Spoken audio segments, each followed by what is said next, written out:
Good afternoon. Hello, everyone.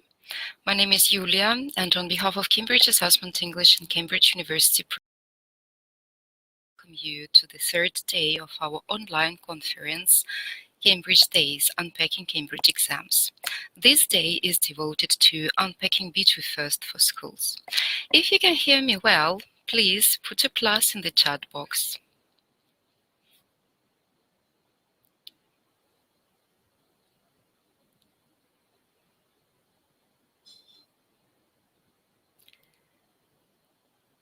Great, so many pluses. Thank you. Thank you all. So today we are going to talk about B2 First for Schools exam, and we have 4 sessions by our exams and ELT experts. The first session is Unpacking B2 First, the overview of exams of the exam. The second session is Pitfalls. Then we have a break with our expert, and the last session is by Cambridge University Press, materials for exam preparation. Before we start, I have some instructions for webinar attendees. I would like to remind you that if you are using your desktop, please use Google Chrome. You can also use an app, webinar.ru. It's available on Google Play or Apple Store. If you have some problems with the sound or video, please refresh the webinar page or reconnect to your internet connection, or type @support in the chat box and a member of the support team will help you. Please be an active participant, provide feedback and ask questions. Just a reminder, please be sure to type all your questions, very specific questions, into the question box. We use chat box for some general communication and to answer the questions asked by us, our presenters. Your certificate of attendance will be emailed to you within a week of the webinar. We only issue certificates to those who have attended one of our live webinars. I'd like to remind you that the certificates will have an empty field to type your name in. So we don't type your names ourselves. The certificate will have an empty field for it. And all webinars for teachers are available to watch afterwards on our YouTube channel, Cambridge Assessment English Russia. The recordings of the previous sessions, Unpacking A2 Key and Unpacking B1 Preliminary, will be added today. So I'm putting the link in the chat box. Please subscribe to our YouTube channel. All webinars are available there. Good. I see that today we have lots of newcomers, and these people didn't visit our previous sessions, the first and the second day of this conference. So I would like to show you the video that we created for our preparation centers, schools, and teachers. Please let me know in the chat box that you can see the video and you can hear the sound.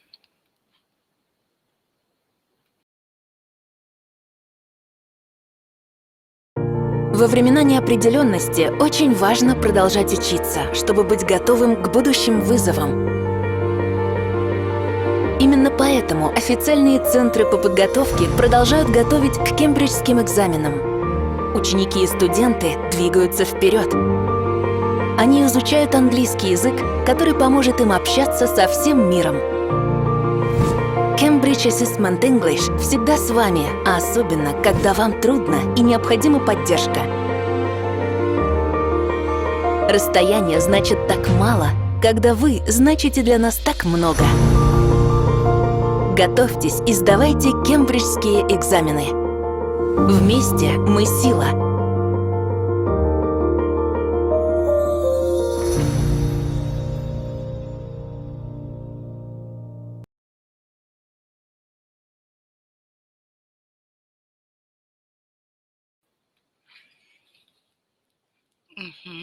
Thank you for for your reaction. Thank you for these pluses. So once again, thank you for joining us today. And I think that now it's time to move to our first session of this day. I'm happy to introduce our presenters, Victoria Peña and George Heritage, our colleagues from sunny Spain. Victoria, George, please start webcasting.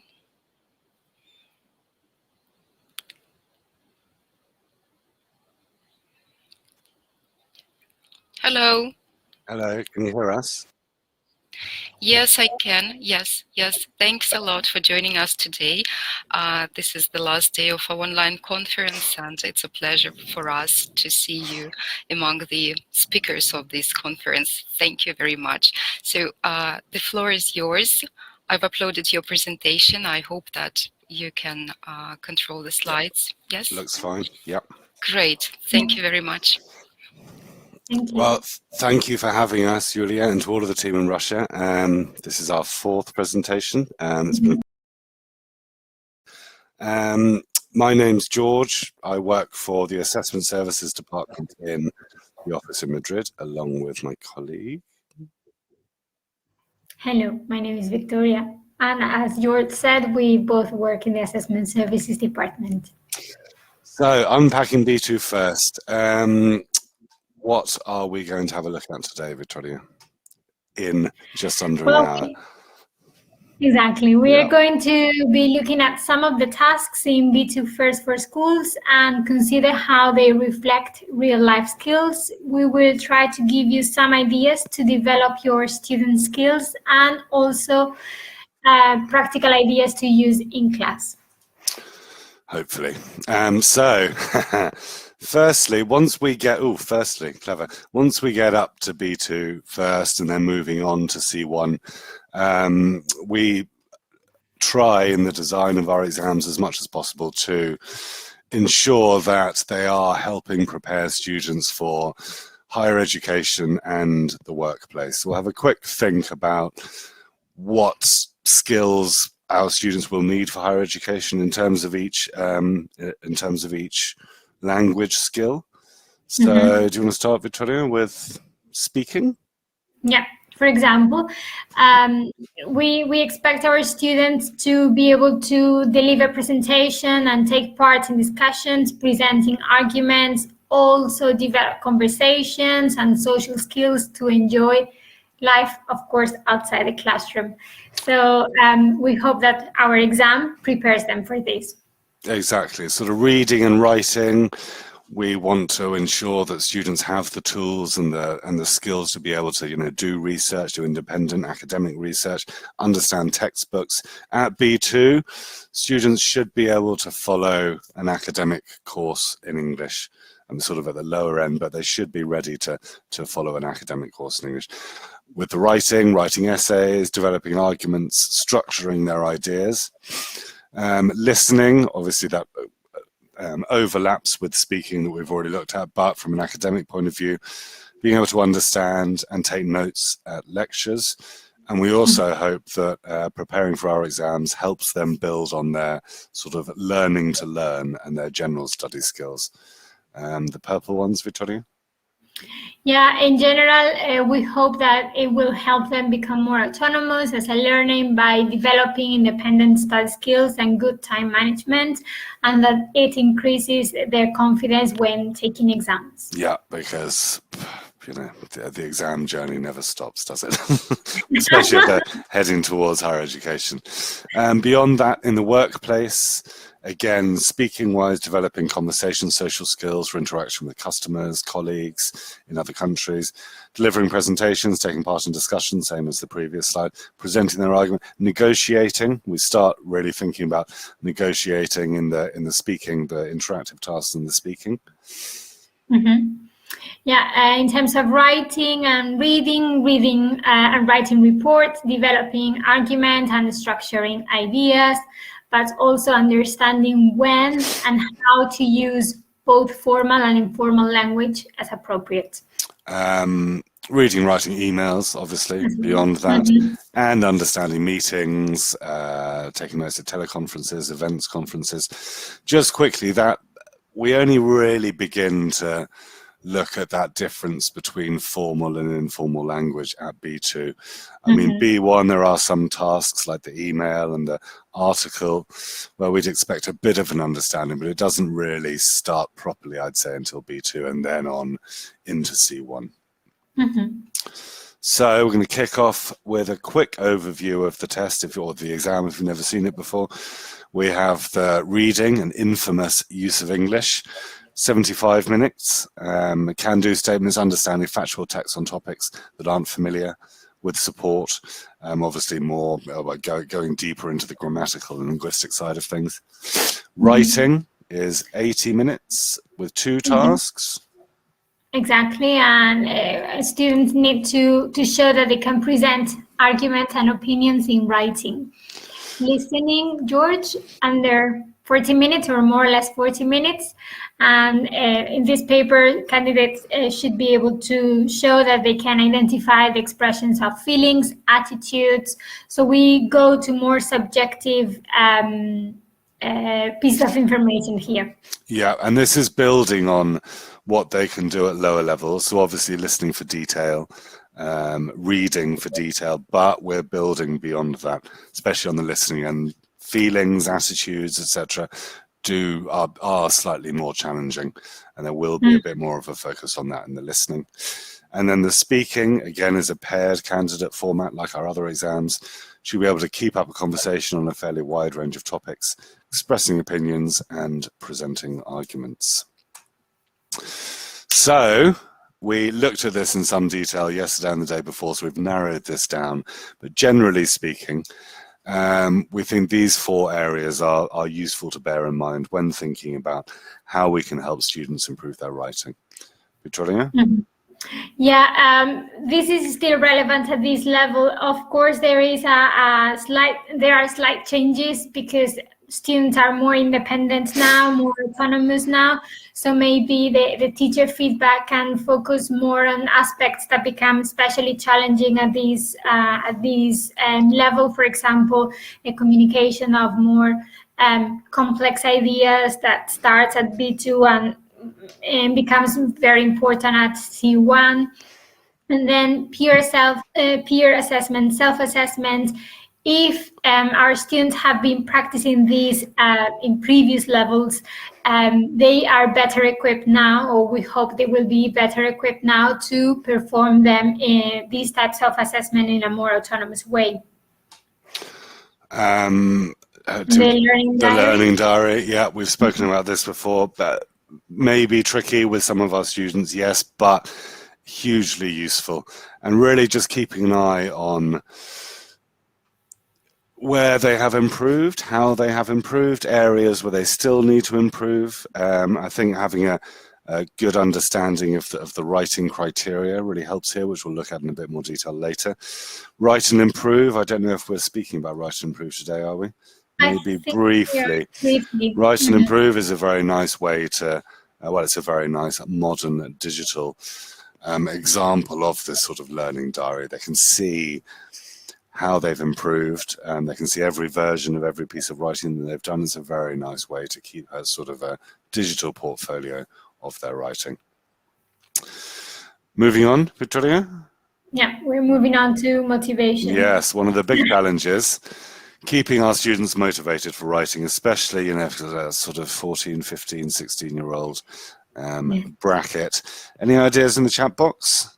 And apologies if you were here yesterday and the day before, but it's always interesting to get feedback from new people. How do you try and keep your students motivated when it comes to writing?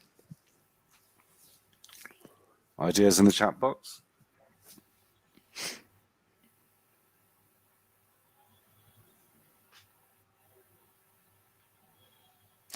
Everyone's typing at the same time. That's what we hope.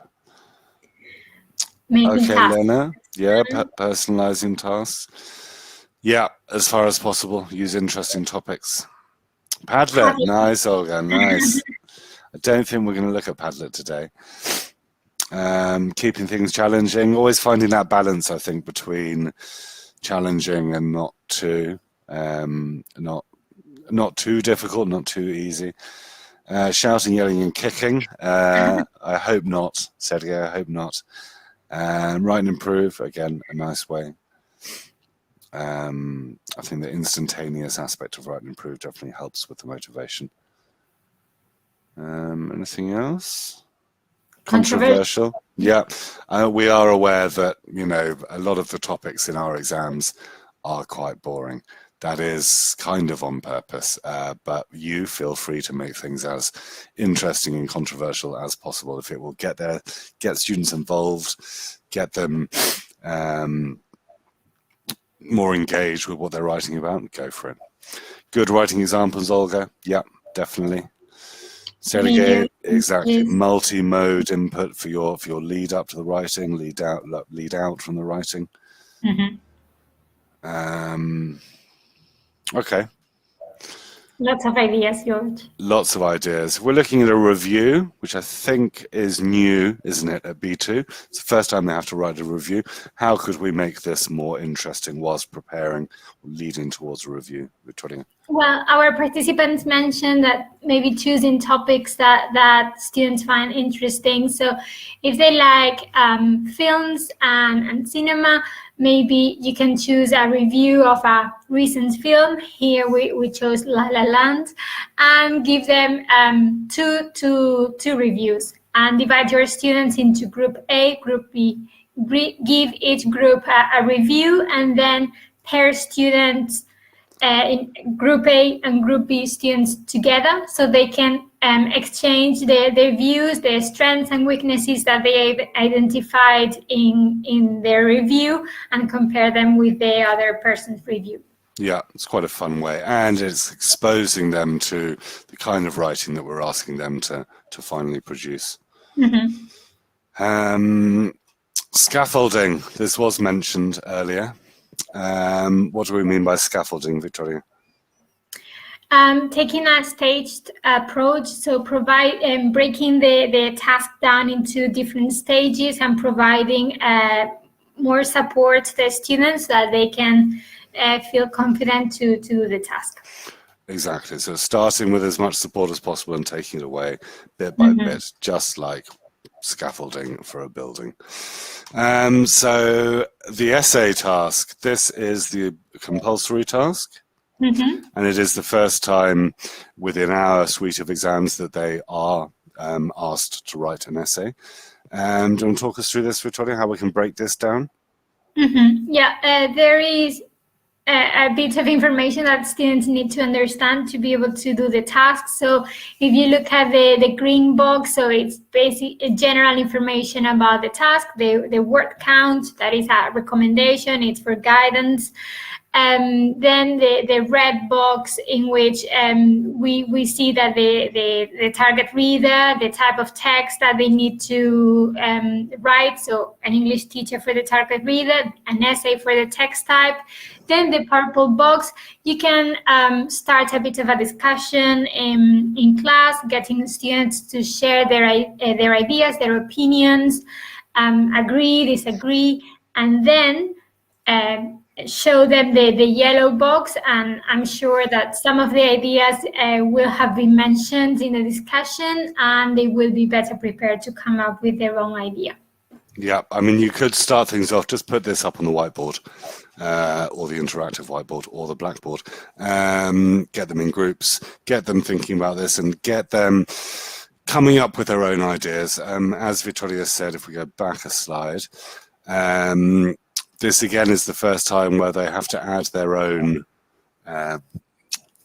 ideas, their own feelings, their own input that isn't already given to them. So having a parent as a teacher, making friends, your own idea, hopefully getting them thinking about it. They will already have come up with lots of ideas for this and can share them with their classmates. Oh no, I was wrong. We are using Padlet. Excellent. Victoria, how could we use Padlet to help support this preparation and brainstorming stage?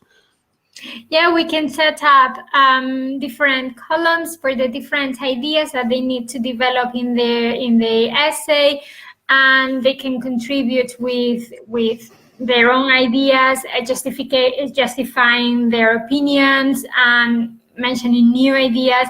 This can be done in class if you're teaching online, but it can also be a nice activity for homework that students can use, and then that way they are preparing for doing the task. Homework before starting the discussion, maybe homework after the discussion. What did you remember? It's a really nice way of just sort of pooling all of that brainstorming stage. And, perhaps for our less confident students, giving them some material that they can help use to structure their essays. Expressions and vocabulary, Victoria. Yeah, as it is the first time that our students will have to write an essay in the exam, it is important that we provide them with expressions and phrases that they can use to be able to perform the different functions in the essay. We will talk about this in a minute.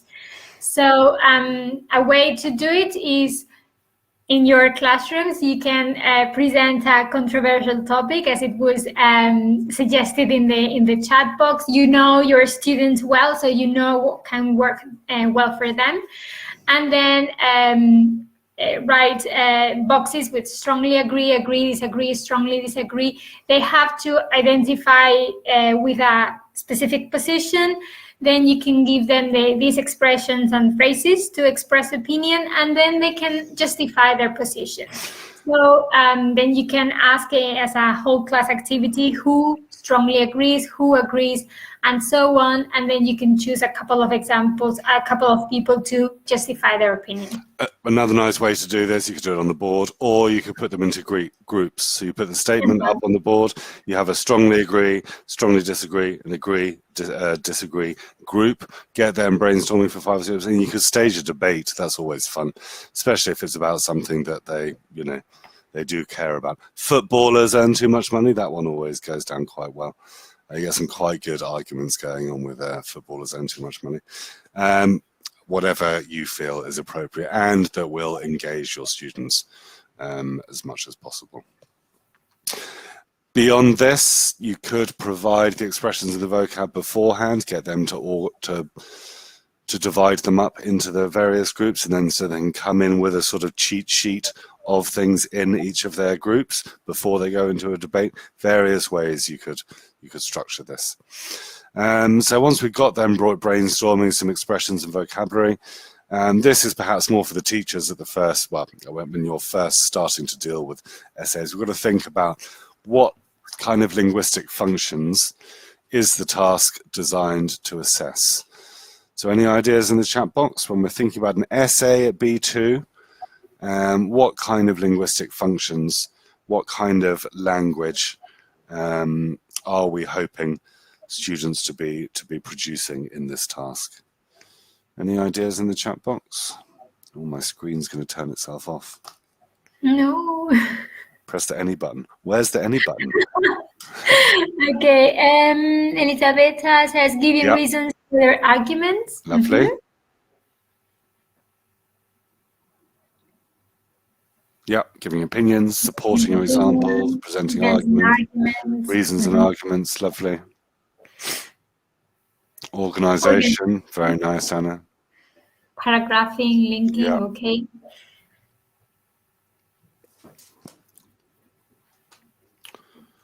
Anything else? Well, more may come as we continue. Structure, yeah. So all of these. So writing a formal essay, we are essentially testing that, which at B2 give them some guidance with the structure. It depends on your students. The ones who are less confident, let's say, look, we need a nice introduction, 1 paragraph on one point, 1 paragraph on another point, 1 paragraph on your point, and a conclusion. Nice and easy. Tick, tick, tick, tick. Your stronger students, you could maybe leave to see how they the kind of structure that they end up on together. We're talking about agreeing and disagreeing, a slightly more academic way of expressing their opinions. Compare and contrast, Victoria, lots of nice language around compare and contrast. Mm-hmm.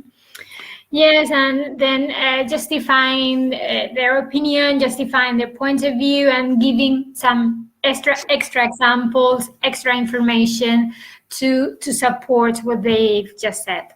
Exactly. We did a nice webinar about a year ago on pretty much specifically on this essay, didn't we?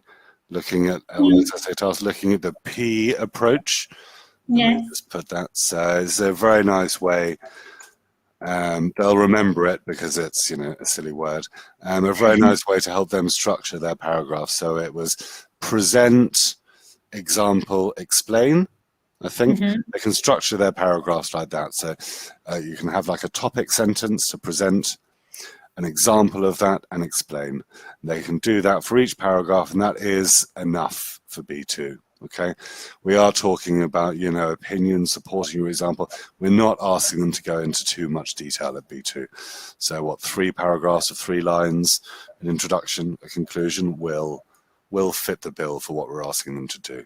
Okay, that's at the lower end. It's a very nice way to help them structure. Then they can build on that as they want. Further points, Victoria? Sample answers? Yeah, using sample answers that you can find in the handbook, or that if your students are happy to share with their classmates. And it can be a nice way to start introducing peer assessment, self-assessment, to reflect on the aspects that are working well, and also to identify where the problems are and try to solve them. Exactly. As Victoria said, plenty of sample answers available in the teacher's handbook, B2 First for Schools and B2 First. They're both, I think it's an essay in B2 First as well, isn't it, Victoria? There is, yeah. Yeah. Plenty of examples there, and getting students engaging with those samples, looking for what's good, looking for what's not quite so good, getting them using the criteria can be a very useful exercise. And again, going back to that, what linguistic functions is the task looking? I think we as teachers need to think about that, and as always, predict what problems could students have in writing well for a task like this. Any ideas there, Victoria? Yes, as there is quite a range of text types introduced at B2 First, so not being entirely aware of the text type, its conventions can be problematic also. At B1, but mainly at B2, we ask them to develop their ideas a bit more. So it's not just mentioning the idea, but expanding it a bit more. And this can be a problem at this level as well. Sometimes their own idea, it is connected somehow to the previous 2, so it's not totally independent, and that can also be a problem. So these are challenges that need to be predicted. Sorry, George. Yeah, no. And lastly, I think maybe problems with organization and structure, but that example we said earlier, the P approach, is a nice way to give them that support, give them this option, and it's quite a nice structured way to do things that they can then build on. So things like paragraphing, using linking words effectively, and not, as we often get, we get so many B2 essays, which is like there's a linking word every sentence, and it doesn't really feel quite right. So giving them a selection of linking words to try and use naturally and appropriately. And again, that P structure, starting every paragraph with a topic sentence, and then developing a little bit, is a nice way to try and help move them towards a more academic essay style. So again, using models and understanding the conventions, we've been talking about this quite a lot already. But what other text types are included in B2 First for Schools? Any idea? We focused on the essay to start off with. What other text types feature in First? Any ideas in the chat box? Nice. Story, email. Report in the standard version. Yeah, I think report standard, but not schools. Article, informal email, lovely. Email, letter, and review. Excellent. Well done. We all know the exam very well, which is good to know. Different aspects to each of these tasks, as expected. The letter of the email, I'd say, is probably quite a safe one to go for our less confident students. I would always encourage my stronger students to go for an article or a review. They have quite a bit of freedom. We want them, they can ask rhetorical questions, have a bit more of a variety in their language. It's a bit more of a less constrictive task type than perhaps a letter. Story, at first for schools, as we said with preliminary, it's less confident or able students tend to have a bit of they tend to be drawn to the story, but we would discourage them from doing so. Why, Victoria? Yeah, because sometimes they don't have a good command of tenses, so then the plot isn't clear. Also problems with time expression. So as it is less structured, has less support from the task perspective, then more problems can appear. It's kind of the most free option, which, as we know, some students can be a little bit dangerous, giving them complete freedom with the writing. So it's easier, I would say, to teach them the conventions of an article, of a review, of a letter. They have the content points. There's just a bit more support for them on the day of the exam.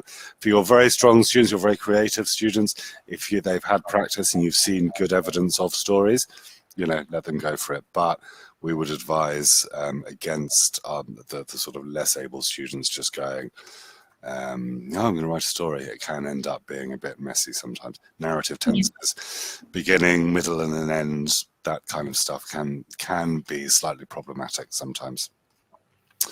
So assessment and feedback. What are we going to talk about here, Victoria? We are going to talk about different options for giving assessment and feedback, and some of the advantages and disadvantages. Exactly, and I'm sure, as English teachers, we all love grammar, and we all have, enormous vocabulary, and it's very easy and sometimes difficult not to get a piece of writing from a student and underline every mistake and with your red pen or your green pen or your blue pen. But I think we have to start thinking a bit beyond that, especially at B2. Start thinking about the other criteria and different ways to deliver feedback that can be more useful than just underlining the mistakes, giving them the right answer. So a really nice way, which I think a lot of teachers have started doing a lot more, especially over the last year, is using something like, here Victoria's been using comments on track changes. A lot of spelling issues, spelling, verb, tense, preposition. A coded approach is quite nice, I think, like this. So you can direct them towards where the problems are. Don't give them the right answer, but send it back to them. So first homework, you could just underline areas and guide them in the direction. Give it back to them for a second bit of homework to make their own corrections and hand it in again. Another really nice way is screencast or screencast-o-matic, Victoria. Mm-hmm. Yeah, this gives you the opportunity to record yourself while you are writing comments, but also gives you the opportunity to explain those comments orally. So this integrated approach to feedback is quite nice and helps you personalize a bit more your comments. And it's really good for the students because, they'll be reading some comments, listening to other comments. It's very good practice, integrated skills practice for them. And if you're only doing spoken feedback, I would say it's maybe quicker than writing comments. So it makes life a bit easier for you. And it's nice to have a mixture of different types of feedback. We did another webinar it's on our YouTube channel called Getting Feedback Right, looking at different approaches to feedback on writing. So if you're more interested, please check that out. Google Documents is another nice way. Also another nice way to have more of a collaborative approach to feedback. If your students are happy for their colleagues to look at their work, they can make comments on each other's work, and it's all there in the same place, ready to go. Write and improve, we have mentioned. I think this is one of our best resources. If they use Write and Improve, they go along to the website, set up an account, and then they have a variety of tasks at beginner, intermediate, advanced. They write their task on the platform, or they can copy and paste it. It works on mobile, tablet, and computers. They write their answer, click a button, and in seconds they get a CFR level and feedback. Can you talk us through the feedback a bit, Victoria? I don't think we have a slide on this. No, we don't. You have feedback in terms of content, so whether students have covered all the content points, and also feedback at word, phrase, and sentence level. Some of the feedback is very straightforward, so if there is a spelling problem, it suggests the correct answer, but for the rest of the feedback at phrase and sentence level, it just points out that there is a problem, but it's the student's responsibility to identify exactly what the problem is and correct it. Then they can submit other drafts, a second draft, and see how they have improved. Yeah, the instantaneous aspect of this, I think, is really good, because students will do a bit of writing, they hand it in to you as a teacher, they get it back a week later, and they just care about the mark they get sometimes. So it puts a lot more responsibility in their hand. Yes, it is. This is artificial intelligence, Olga. The system has been trained using millions of exam scripts from real candidates that have all been marked by our human examiners, annotated and fed into the system. So a big difference between this and a spell checker or Grammarly, which is based on natives. This is learned from non-native users, so it knows what is typical of an A2 student, what's typical of a B1 student. It's a wonderful, wonderful resource for vocab, grammar, a bit of organisation, vocab and grammar, and as I said, that word, phrase, sentence level. It is highly reliable, and it goes from A1 all the way up to C2+. So if you get your students using this, you can focus more on the things that Write and Improve doesn't do so well, like at higher levels, organisation, communicative achievement, and it takes a load off you and hopefully gets your students engaging more with their writing. We're still on writing, Victoria, and it's 22. Yeah. Yes. Here is an example of a review task from B2 First for Schools. I think we're going to move on a bit because we don't want to spend all of our time on writing.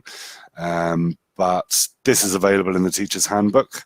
Here is Candidate D's sample answer.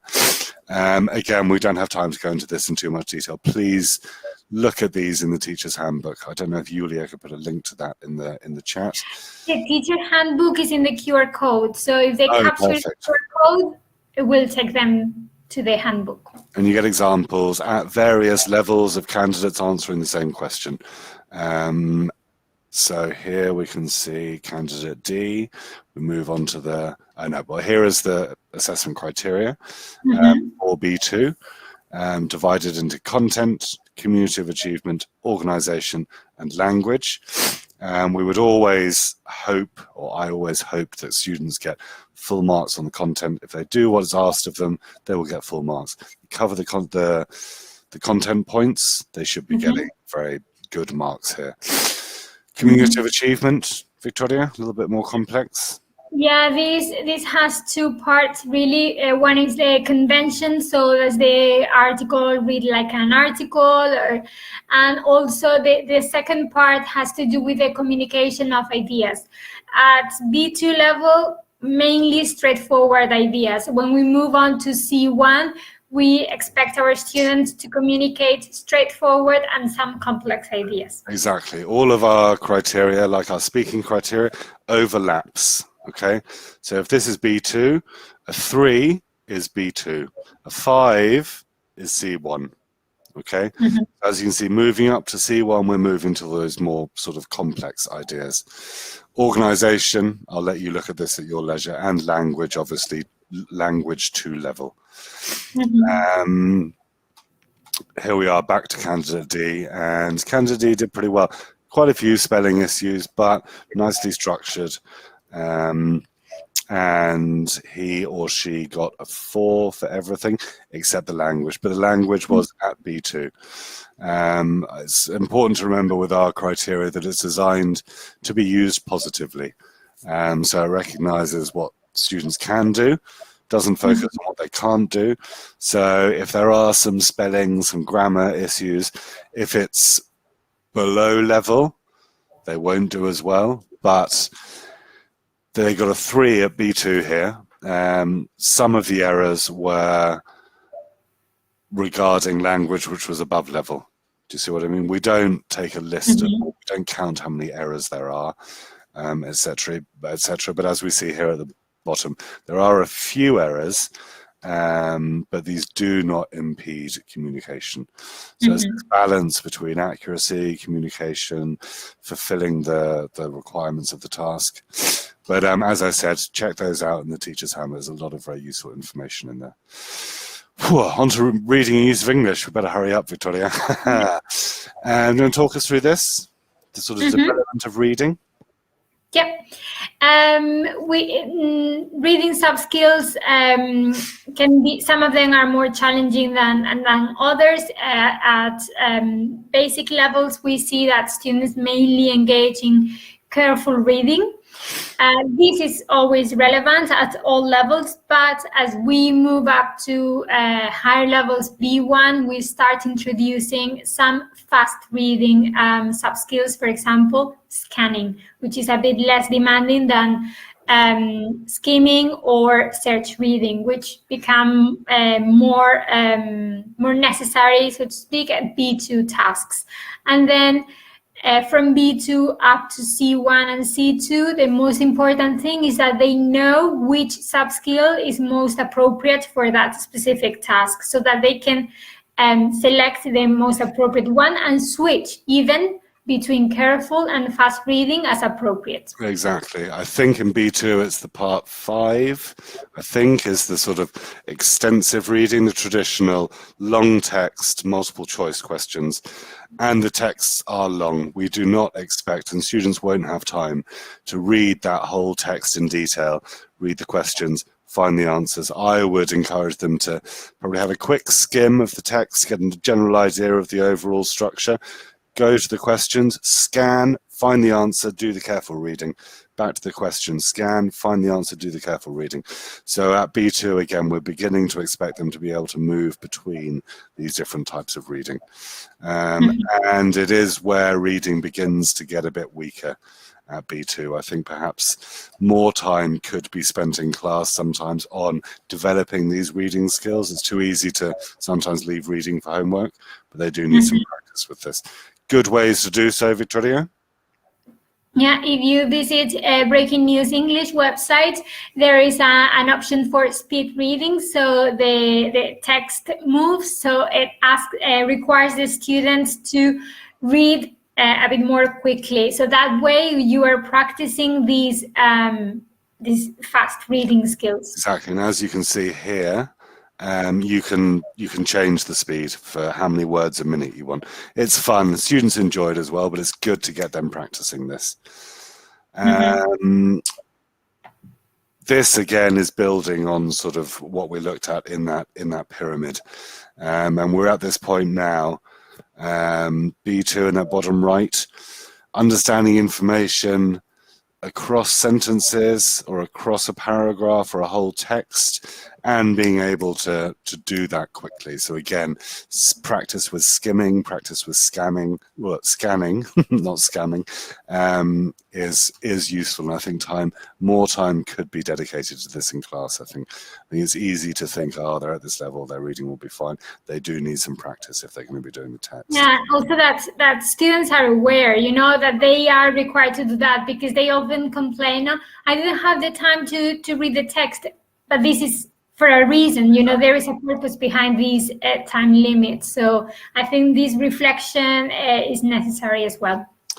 Read and Improve is a great resource. We looked at this on Monday in a bit more detail. I'll just quickly, it's still in development, but it is great. You can go along, type in the level that you want, and it scans the internet, extracts texts that it thinks are appropriate for the level, reproduces the text like this. Students can hover over any word, get word information, so they'll get a dictionary definition. The artificial intelligence, again, will tell you what words, what part of speech it thinks that word is, depending on its context. You get this great word cloud of common collocations. So here, the word is harmful. The most common collocation is be, to be harmful. And at the bottom, do we have a shot of this? Yeah, we do. This is a little bit more detail, what they can get once they're hovering over each word. And then at the bottom of each text, they can do this, which is really good. And I think starting especially at B2, this is a great way to test their reading and their writing. They can write a summary of the text, okay? As long or as short as they want. And as you can see, they get 2 scores, one for relevance, how well they have summarized the text, and another one on their writing, using the same software as Write and Improve, or the same artificial intelligence as Write and Improve. So they get a mark for their language and a mark for the relevance of their summary. It's a great, great resource. Again, it's still in development, but please use it and encourage your students to use it. Going down a bit, a vocab game. This is getting more into the use of English here. We looked at it briefly, but can you talk us through this quickly, Victoria? Yes, you can visit these websites and create something like this. So you throw a dice, divide your students into groups, and let's say they get 3, so they have to come up and they throw the dice again. So 3 and 4, they have to choose, they have to come up with different words with employ. So employment, employee, employer. So once they have come up with as many words as they had to, they can say time, and then you check that. So it's a way to make their vocabulary richer and practice these. That is very useful for the use of English. Help them build on their vocab families. We would hope at B2 now, whenever they learn a new word, they should be learning 6 or 7, every sort of permutation of that word. Another way to do this backwards is to start with suffixes. Give them a suffix, and they have 10 seconds to come up with as many words with that suffix as possible. You can combine the 2 halves of the game, can't you? But that becomes a little bit more complicated. You can give them root words and so on, which ones can you form. It's a nice way to help develop their vocabulary for the part 3 of the use of English, where they have to transform, they do those transformations. It's a nice way to practice that. Yeah, and it is something that you can do at the beginning, the first 5 minutes, or the last 5 minutes of the class, and it is a bit more fun. Moving on to the part 4 of the use of English, the really horrible one, the keywords transformations. What are the challenges for learners here, Victoria? Yeah, we may find that sometimes students write too many words. They change the keyword, or they can't think of an answer. Even if they know it, they can't think of it, or they do not understand the original sentence. This is more frequent when we're in the cases where there is some idiomatic expressions. So a nice way to support them and scaffold them towards doing this task could start off with jumbled transformations. So what have we done here, Victoria? Yeah, we have given them all the words they need, but not in the right order. So they need to come up with the right order to fill in the gap.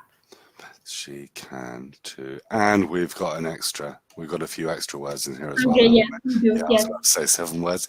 So Anna's been doing the best she can to look after her children. So they have to identify the incorrect words. Once they're left with the others, reorder them. It's a nice staged approach to doing this task.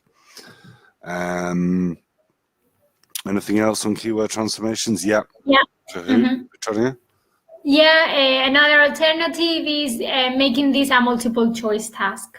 So, and to add some more fun, you can use Kahoot. So a nice way to, again, provide a bit more scaffolding and a bit more support. And here you can get them used to reading the instructions. A is nearly right, but not. B is correct, but, Victoria? Many words? Exactly, too many words. It's a nice way to get them thinking about that as well. They'll be really focusing on the semantic and the grammatical side of things, but it's such a shame when they come up with a beautiful answer, but it's one word too many, for example, and they won't get the marks. There you go, give you a refund if. Clues, Victoria?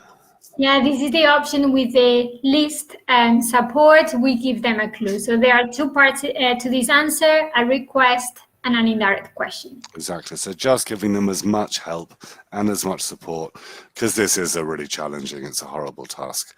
I had this in my use of Spanish and use of Portuguese at university. I really enjoyed it, but I love grammar. So giving them support, getting them used to it as much as possible will hopefully help them on the exam day. Listening, Victoria? Yeah, we talked about some of the problems that make listening in a different language difficult or challenging. I think we all know that pronunciation, when it is different from our expectations, can be difficult. Speed of speech, the accent, also intonation becomes really important, even more at higher levels. Identifying stress, the use of fillers, self-correction, repetition can also be a bit of a problem. When we do it naturally anyway, but it can be a bit confusing, especially in the exam situation. And we spoke about these with B1 and A2.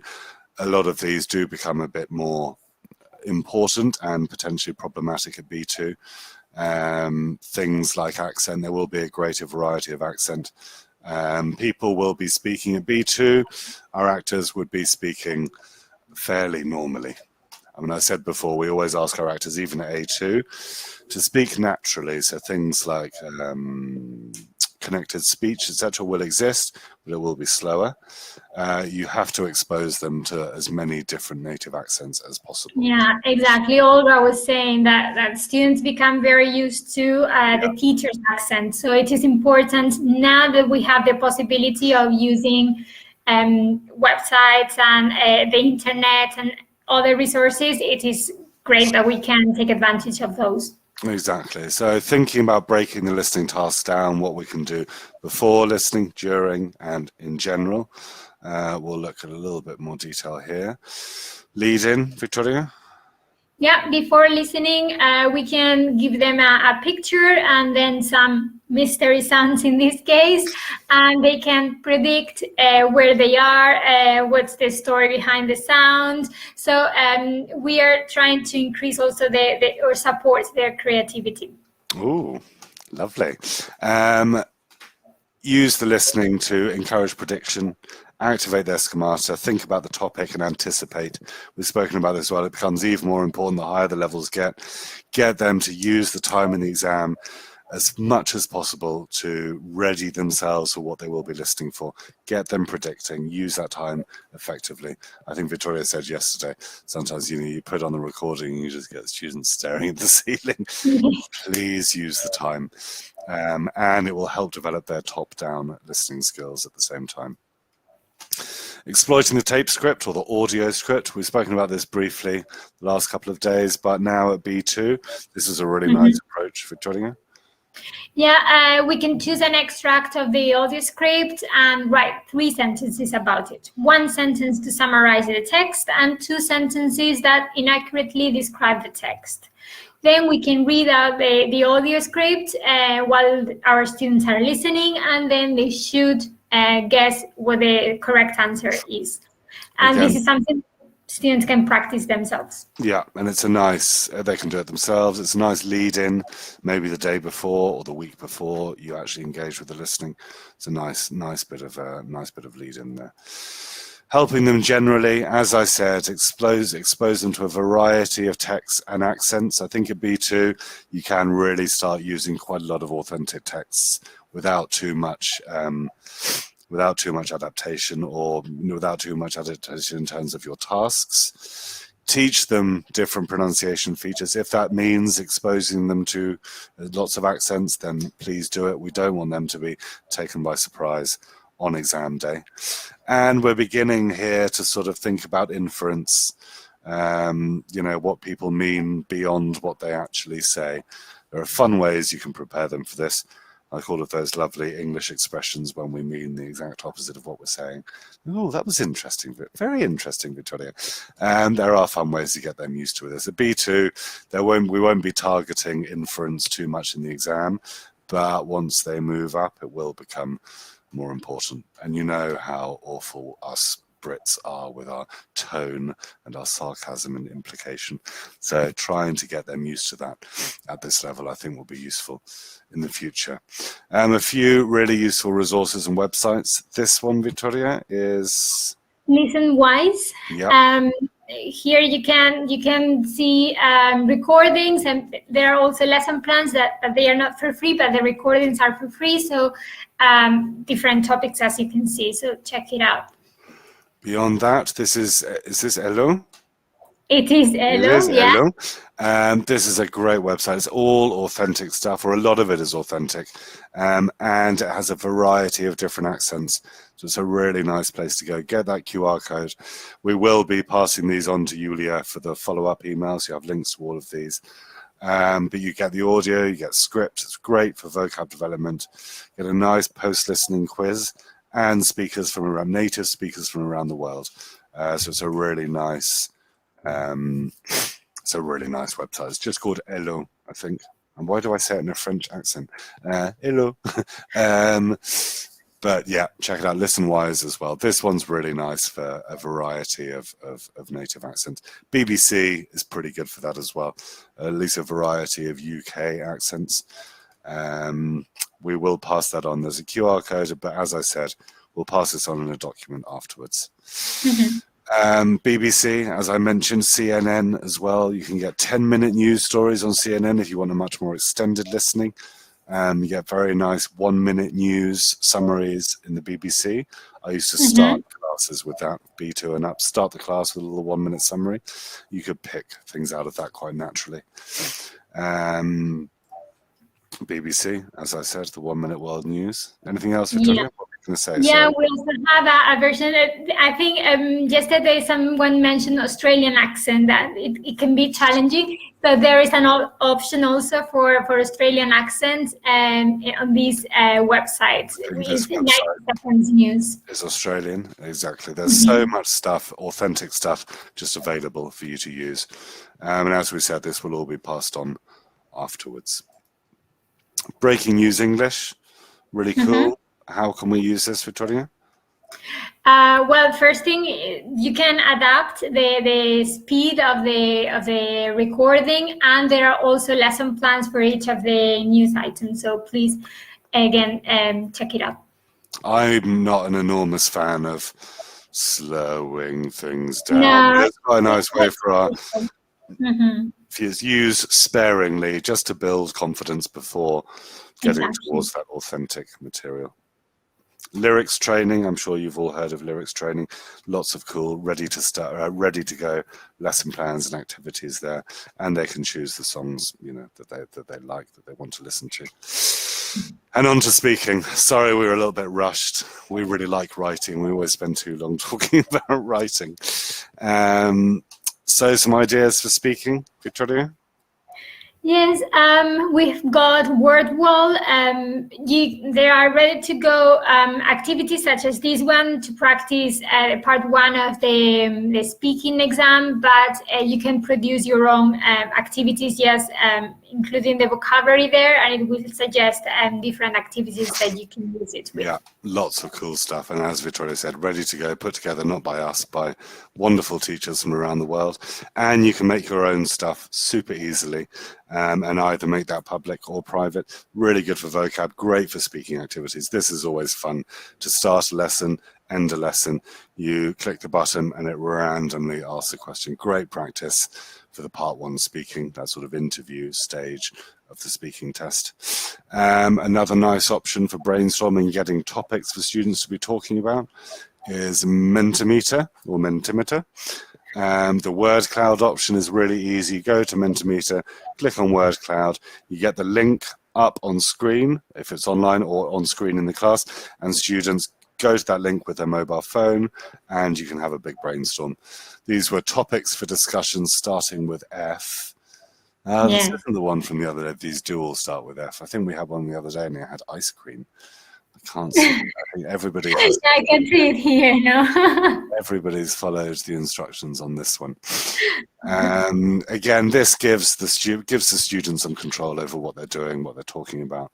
Adds a nice extra layer to your working class. And lastly, self and peer assessment. We've spoken about this a lot in our other sessions. I think it's hugely useful, and the higher the level, the more naturally and easily it can occur, I think.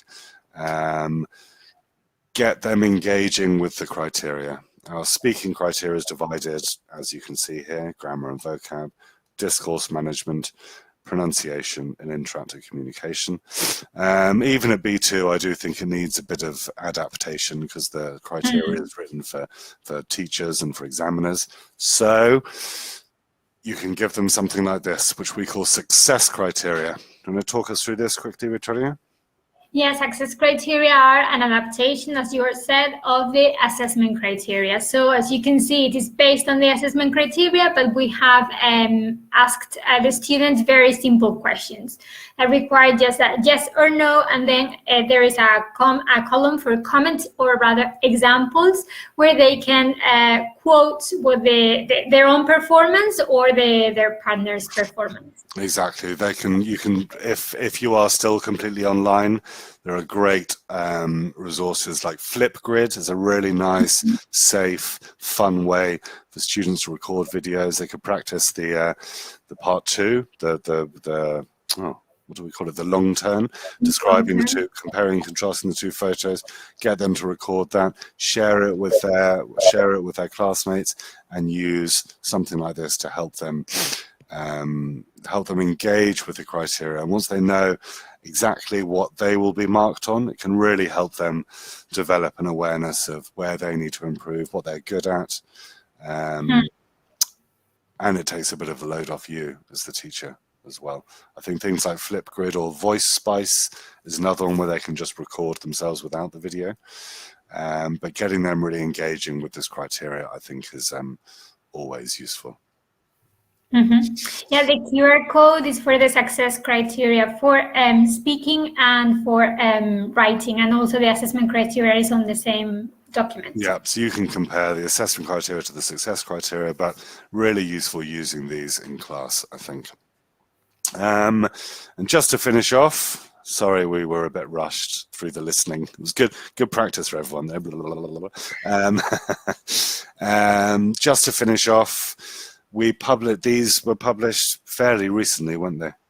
We now have a sort of candidate's guide to each of our qualifications. Check it out for you as a teacher. Please make sure your students have a look at it as well. Gives them tips on preparing for the exam on each of the papers, top tips for the exam day itself, and information on post-exam. So please use those and pass them on to your students. Beyond that, I think we have one more. We're going to finish with writing guides. Exactly. You know that we love assessment writing, so we are going to finish with this again. Very recently updated or even created. Very similar format to the student's guide, so very intuitive and very easy to use. And designed for you as teachers, but it just goes a long way beyond looking at the criteria. I mean, I think you should have a good understanding of the criteria anyway, but using that alongside this and the sample answers, there's everything you need, I think, to help you develop your learning skills, help you assess them as fairly and consistently as possible. So please download those as well. And we're finished. Sorry, Julia. Sorry, went a little bit over time. We always get a bit carried away with the writing. But thank you all for coming, and thank you for having us for the last, since Monday. And thank you for staying till the end of the presentation. Yeah, thank you for staying. Sorry, it was a little bit rushed in the much good stuff in there, and sometimes it's always difficult to delete things. Oh no, we don't need that. So, Yeah. thank you, Julia. Thank you, Julia. Thank you, Victoria. Thank you, George. That was really nice presentation, and I liked all these resources. So I will definitely share the links in our follow-up email, because all these resources are very, very useful. And I'm really happy that you mentioned all these websites and our guides. Thank you so much. Thank you for joining us for this conference, for all these 4 exciting sessions, Unpacking A to Key, Beyond Preliminary, B2 First, and overview of resources. Thanks. Thank you very much, and see you Thank soon. you very much. See you. soon. Bye. Bye.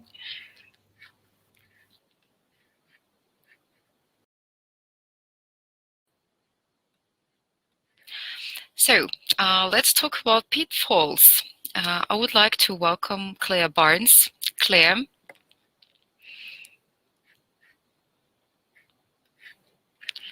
Please go on air. I'm coming. Hello. How are you today? Yeah, the sun is shining and we have 12 degrees plus. Like, wow. 12 degrees plus. Sounds Yeah. great. Better than here. It does sound good. It would be nicer if I had time to go and enjoy it, but never mind. We can't have everything. Such is life. Okay. Quite, absolutely.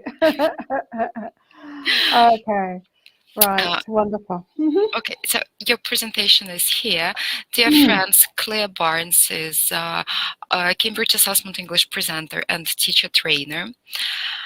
I'm absolutely sure that you already know her, but I see some newcomers. That's why I'm introducing our fantastic, very, very talented presenter and expert. Thank you. Who are you talking about exactly? Claire Barnes. Yeah, I don't know who she is, but I'm here anyway. So there we go. Okay, hello people. Thank you, Julia, for that wonderful introduction. Olga seems to be very, very supportive of Julia and her introduction powers. Okay, so today we're on B2, in case you hadn't noticed. So let's see if we can jigstart this whole thing. Whoops. Okay. Oh, there we go. There. Wah! Sorry. There we go. Okay. Right. It's been one of those days, and it's only halfway over. So today we're going to have a look, in particular, at the long-term speaking task. Okay. Someone's been waiting for it. Oh, okay. Hello to everybody who's saying hello in the chat box. Thank you. And I think towards the very end, I've got 1 or 2 bits and pieces for the use of English, for some of the use of English. If we have time and if the technology holds up, also a bit of a surprise there. So there. Okay. The long term. Yeah. Now, we had a look at the long term yesterday for B1 preliminary. Now, B1 preliminary, all they have to do, all they have to do is to tell us what they can see on the photographs. Now, when we get to B2, the task changes, okay? In the chat box, how has this task changed from B1 preliminary, where they're just basically describing the photograph, to B2? I'll wait. Just as soon as you find the chat box, that's fine.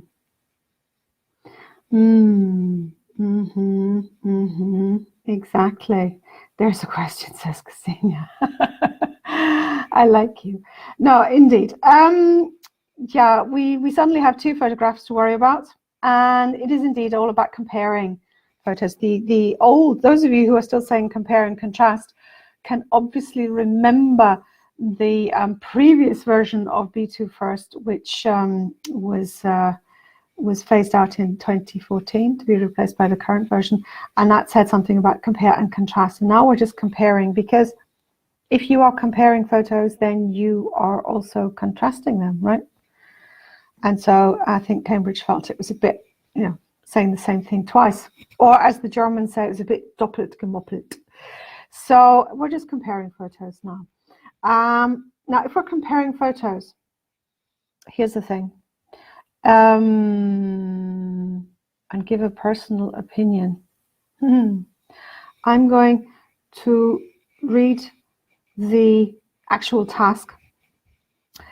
And as I read it, I'd like you to think about the functions, the speaking functions that would be required to complete this task. All right? So here it goes. I'd like you to compare the photos and say what the people are enjoying about spending time in these gardens. That's it. The whole entire instruction. You compare, exactly. You answer the question.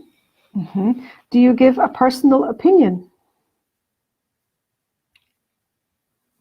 Did you hear anywhere in that instruction a request for a personal opinion? No, absolutely not. Did you hear anywhere in that instruction a request for a description?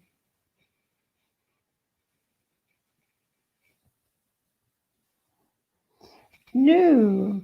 Okay, and that's one of a lot of candidates get confused about. Possibly a lot of us teachers as well when it comes down to it, yes? So, for example, a lot of teachers seem to think, okay, I can't, or a lot of candidates seem to think, I can't possibly compare anything that I have not described exhaustively. Well, let's try, shall we? It's enough to say, to produce the first sentence mentioning both of these pictures, yeah?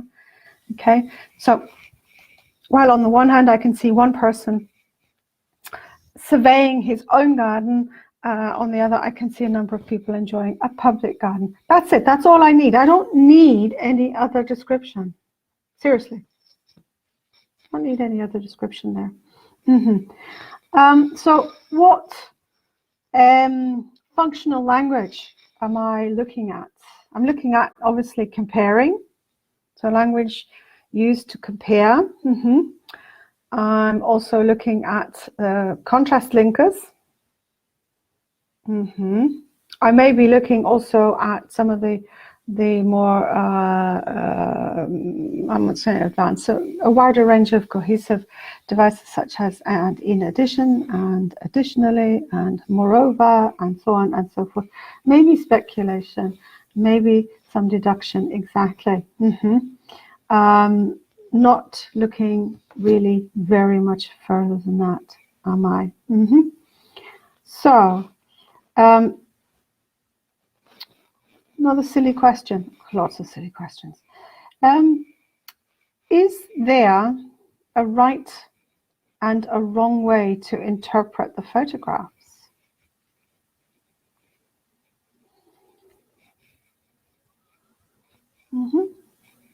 No, exactly.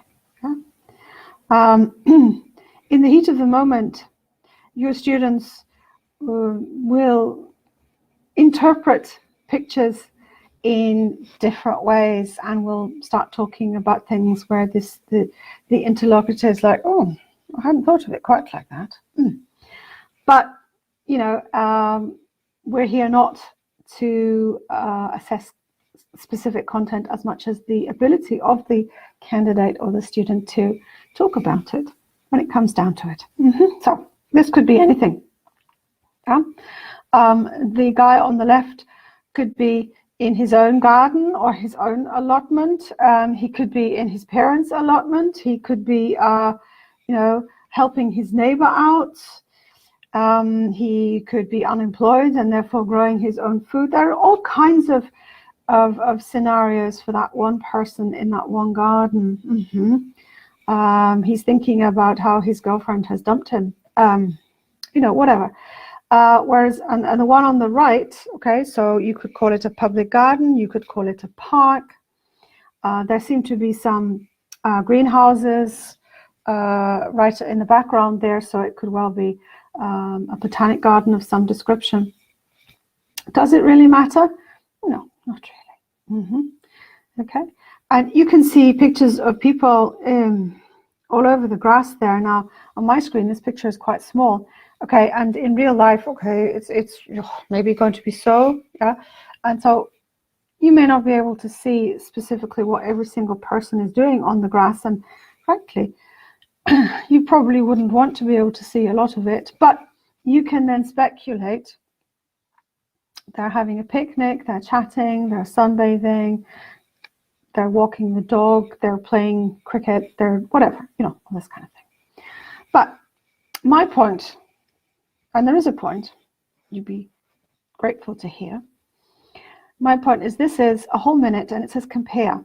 It says compare and then answer that question. Now, if I'm going to compare, should I ever start by saying, on the left I can see this and on the right I can see that? Is that necessary as an introduction?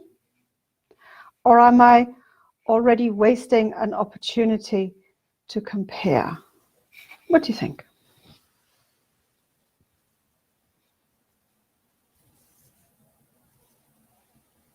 Possible. Okay. And it does need to tell me what is possible there.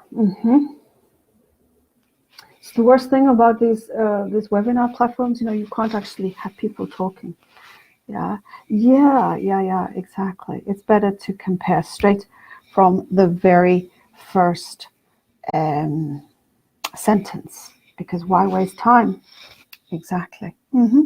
So let's think about this. What can we compare? Both pictures show us, yeah, exactly, absolutely. Both would be a better start. Yeah? So both of these photos are display outdoor activities, for example. Let's consider exactly what we can compare here. So, for example, you can compare who. Okay, so who can you see in picture 1? Who can you see in picture 2?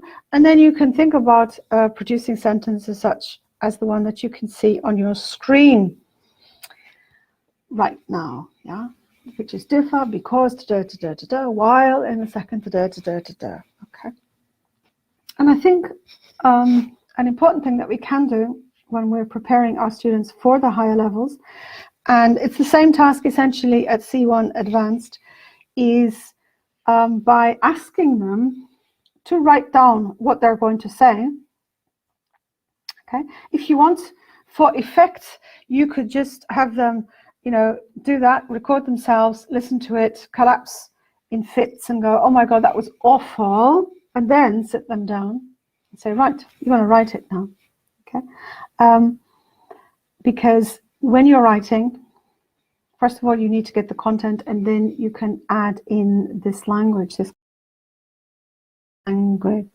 exactly, who, what, when, where, how, and so on and so forth. Yeah, got another example for you there. Where? Okay. Yeah, so we've compared who, and now we're comparing where. And you can see another slightly different way of slightly different aspect of comparative language there. Okay, let's try for another one. You could also compare the why, in this case focusing on the enjoyment aspect. Remember, there was that second question. Okay, and there's quite a long spiel here, but you will see in the middle of it all, however, while, in contrast to, and so on and so on and so forth. Yeah, so there's lots and lots of language that we can use here. And it's all about making sure that we do that. All right, now we're going to have a little experiment. Fingers on keyboards. I'm going to show you another two pictures. I'm going to read the instruction, and I'd like you to type in the chat box, please, whole sentences, or shall we say per person, one whole sentence comparing one aspect. It could be who, it could be where, it could be why. All right, are we ready for this? Yeah, fingers on keyboards, please.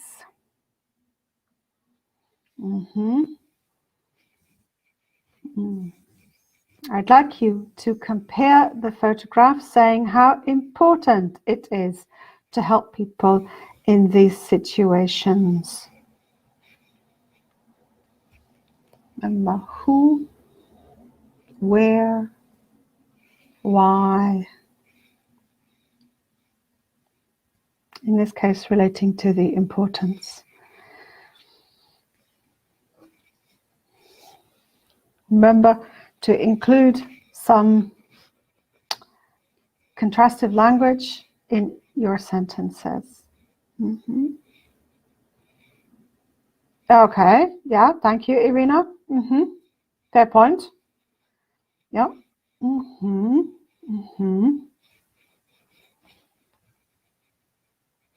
Anybody else?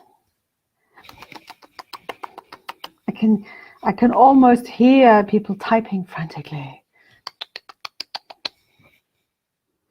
Not alone. That's not a whole sentence. Okay, so we've got medical help and social help. Yes.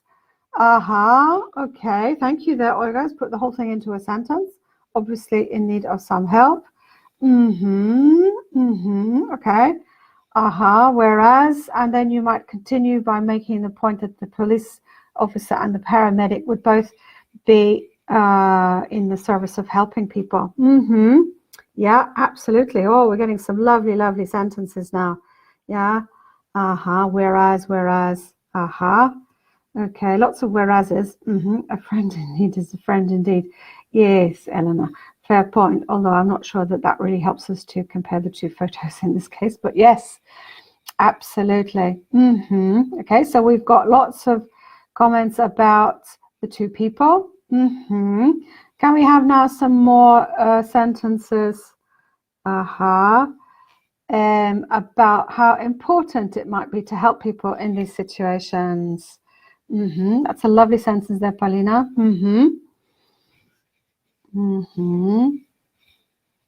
Yeah, but now how important would it be?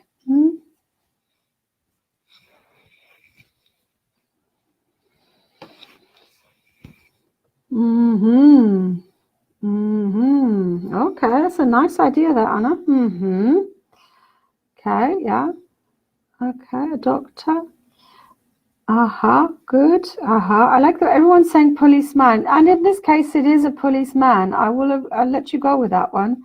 But what is the more standard word for somebody who works for the police?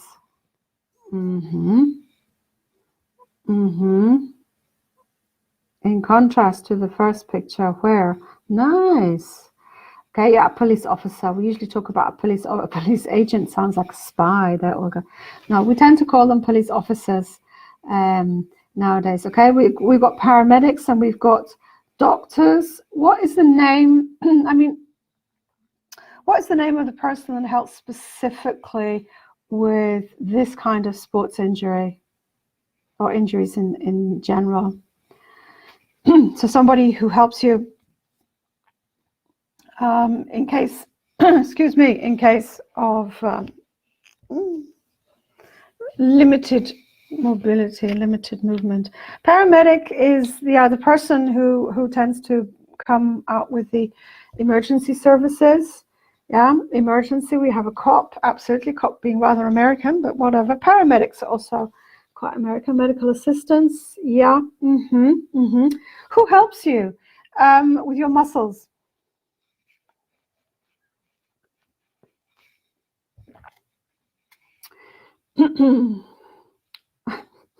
Traumatologist. Oh my. Well, I suppose, yeah. It's unlikely, however, that football teams are going to have, I'm not sure what that word is going to be, but keep working on it, Olga. Yeah, okay. Policeman giving a hand, sports doctor, a therapist. I think you're more likely to talk about a physiotherapist, particularly in a sports context. Yes, you'll have physicians, you'll have proper doctors, you'll have traumatologists and specialists, but I think on a football pitch, you're more likely to talk about physiotherapists. Yeah, most teams would have their own physios around. Yeah, nice idea there, Elisaveta. I like that. They have both chosen jobs where they get to help you. Don't forget your comparative language there. Okay, yeah. Is equally vital. Well, if you happen to be the helpless elderly person, I think that's very much the case, isn't it? Okay. Really suffering. Okay, yeah, I think your sentence is getting a little out of hand there, but yeah, I get the gist of it, yeah. The first, a football player who's really suffering from sudden pain or sharp pain needs medical help from the physio, while in the second picture, this helps a disabled person. Yeah, we have issues with this word disabled these days. Somebody who is less able to carry heavy bags or something of that nature. Exactly. Yeah, an old man. Come on, let's think about this. Do we race around saying he's an old man? What's a nicer way of saying it? Well, I like that one, Eleanor. Both pictures shows how vital it can be to help people in time. An elderly man or an elderly person, the elderly, exactly. For some reason, we seem to think that it sounds better. I think possibly because it kind of like it refers to what people, how people move, how mobile people are rather than actual age. Yeah, the aged, aged. You tend to be talking about people who are locked up in nursing homes, really. A pensioner, I think we can agree on the fact that the man here is clearly a pensioner. Exactly. But you get the point. An elderly gentleman. Oh, lovely. That is not an English word, but yes, okay. Okay, right. So you get the general idea, yeah? So when we have two photographs, I think it's a good idea to encourage our students to, first of all, prepare what they're going to say, to get into the habit of automatically comparing who, where, why, and relating that into the question. And then actually writing sentences or typing sentences using comparative and contrastive language. Ooh. Oh, I like that, Anna. That's nice. Thank you very much. Yeah. Okay. Lovely sentence, isn't it? Okay. So Dutch can never get in the way. It's just an additional whatever. Okay. So yeah, we got a lot of language to be got out of this, and it also gives you the opportunity to seriously revise the language that we have to compare situations, to contrast, and and so on and so forth. So that's actually quite a useful little thing to do.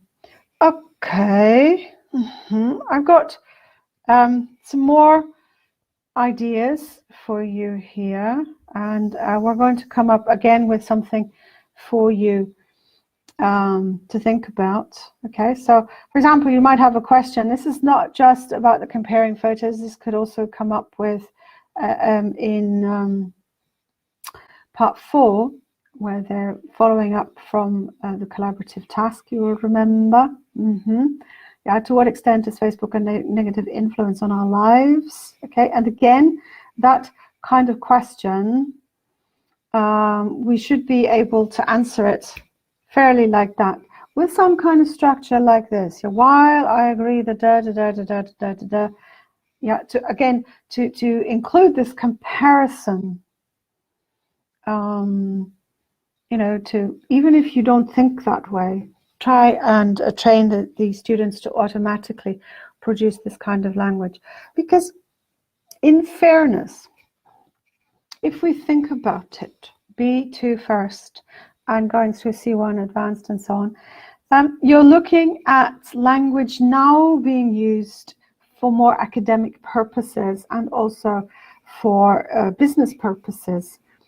And in academia and in business alike, isn't it more useful to be able to sit on the fence, to hedge your bets and say, well, yeah, that's okay, but then that's okay too. Okay, to be able to present two different opinions at the same time, and that's one of the ways of doing it, isn't it? Yeah. I think also a lot of B2 and also C1, you're now beginning to draw more heavily on not just personal experience, but experience of big wide world. And that's also problematic for teenagers, particularly younger teenagers, who don't really have that much experience of the world. Okay, so with our lessons, if we're teaching B2 first to teenagers 13, 14, 15, and I've had 14-year-olds in my B2 first classes, the biggest problem with the younger age group is now not necessarily only the language, but the experience to actually be able to come up with this kind of opinion. And so things to do there would be to work a lot on reading and listening, but not just in the course book, reading and listening out in the bigger world. And I have to say, those two, there were a couple of websites that George and Victoria mentioned earlier, the breaking news websites, which you can use for reading or for listening, are quite helpful because it does broaden your horizons quite nicely in bite-sized chunks. So that kind of thing is quite useful. Okay, what else do we have here?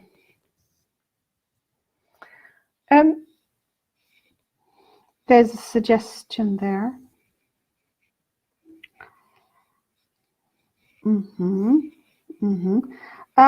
The topic of the day. The topic of the day. So it could be anything, couldn't it? Obviously, you know your students better than anybody else because you've been teaching them, and you'll be able to come up with statements that are that they can relate to, but also statements that would be that would reflect the current situation. So these statements, are they about what's happening today in the world? I mean, okay, yes, you could argue footballers get paid far too much money for doing, frankly, very little. But then again, they only do it for a very short period of time.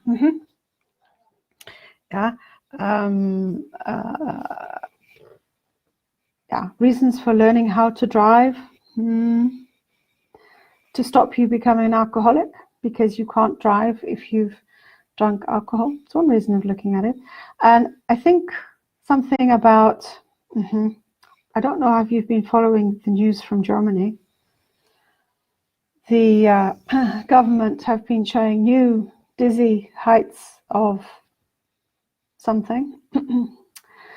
How not to think things through, I think, is the best way to put it. And they said yesterday or the day before that apparently they were going to close the entire country from next Thursday to the following Tuesday morning. And the whole country's like, oh, can't do that. On my, it's all da-da-da-da-da-da-da-da. So your statement, I think, or the government, today's governments apparently do not care at all for the man on the ground.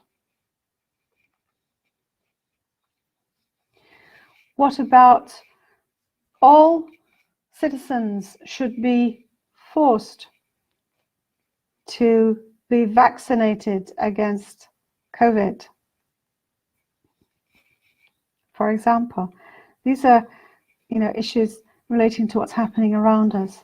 And while occasionally we're treading a very, very, very, very thin line there. I do think it's important that we encourage our learners to think critically about what is happening outside their personal, very, very small, very restricted world as well. Yeah, so you can talk about new films, new music, new whatever. Okay. It says here, talk for 2 minutes. In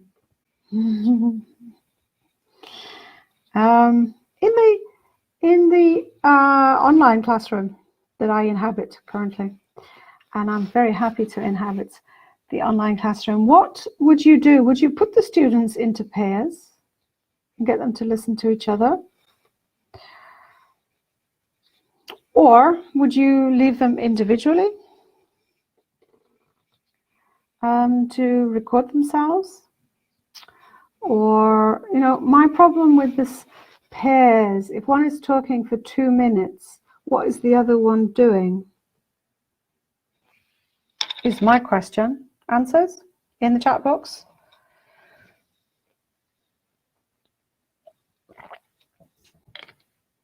Okay.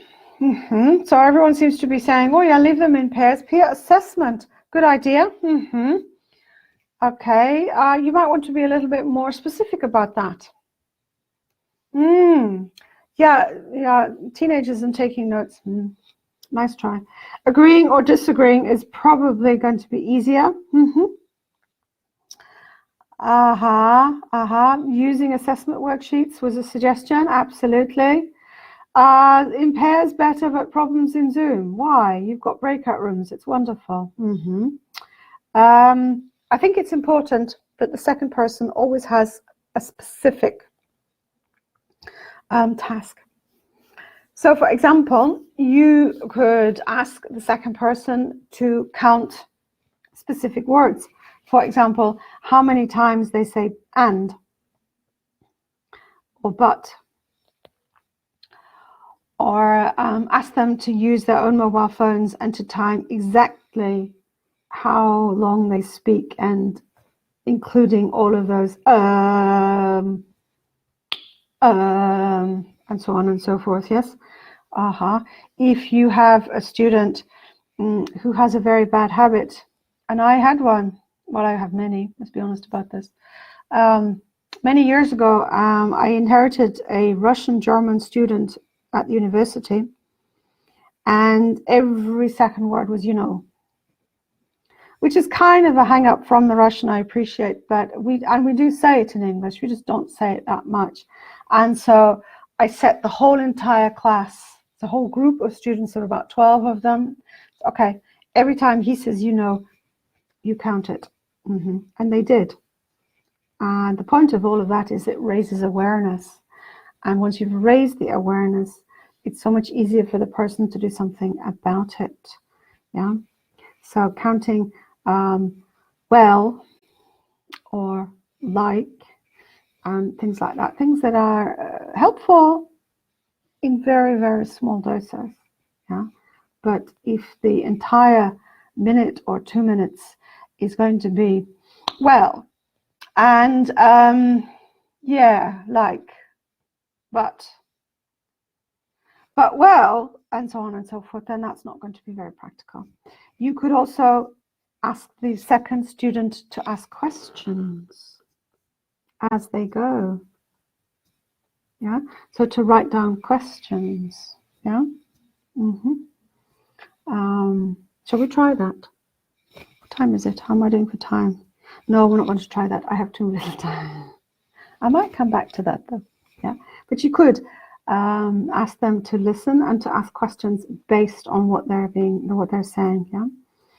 Some of you may know that also in the Business English Suite, so BEC, Cambridge Assessment English BEC, at every level, and it comes at preliminary, advantage and higher. At every level, they have to listen to the other person's talk, and they have to ask them a question based on that talk. Yeah, and so I think it's only natural people just don't stand around talking without getting some kind of response. Yeah? So that's the idea. So write down questions. Maybe stipulate, okay, for a 2-minute talk, 4 or 5 questions based on that talk. Not questions about, okay, what did you have for breakfast? Because that's clearly not particularly helpful. But I like also the idea of stealing ideas and vocabulary and grammar and so on. I like that. Moving on, you'll be relieved to hear. I've got a couple of things about some of the use of English. Okay, we're going to try this right now. So, word transformation. Okay, we're going to have a competition. You know what it's all about. Yeah, I think it's far too simple in its current form, and my students very rarely get to practice in this way. You'll be unsurprised to hear. Okay, so let's take the word organize. In the chat box, how many different words can you make? It's going to be a competition. Okay, how many different words can you come up with for organize? I suspect there are hundreds.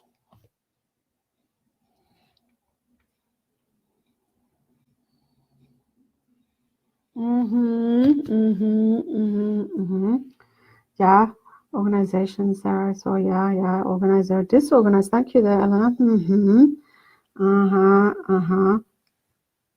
Organizational, lovely. We've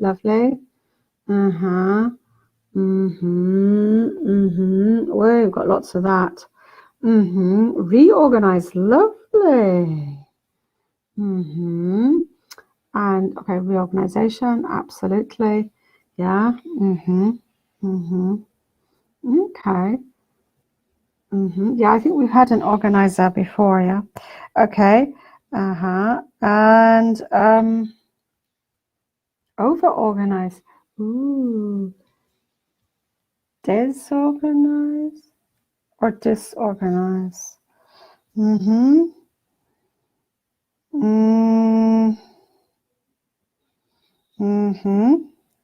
am I doing? Okay. What about now? Well organized. And if we're going to have well organized, then we can also have, somebody's under organized. Okay. Well done. So obviously you want to have little competitions like this all of the time. And what about another one? You've got long. Okay, so what can we think of for long? Yeah, right.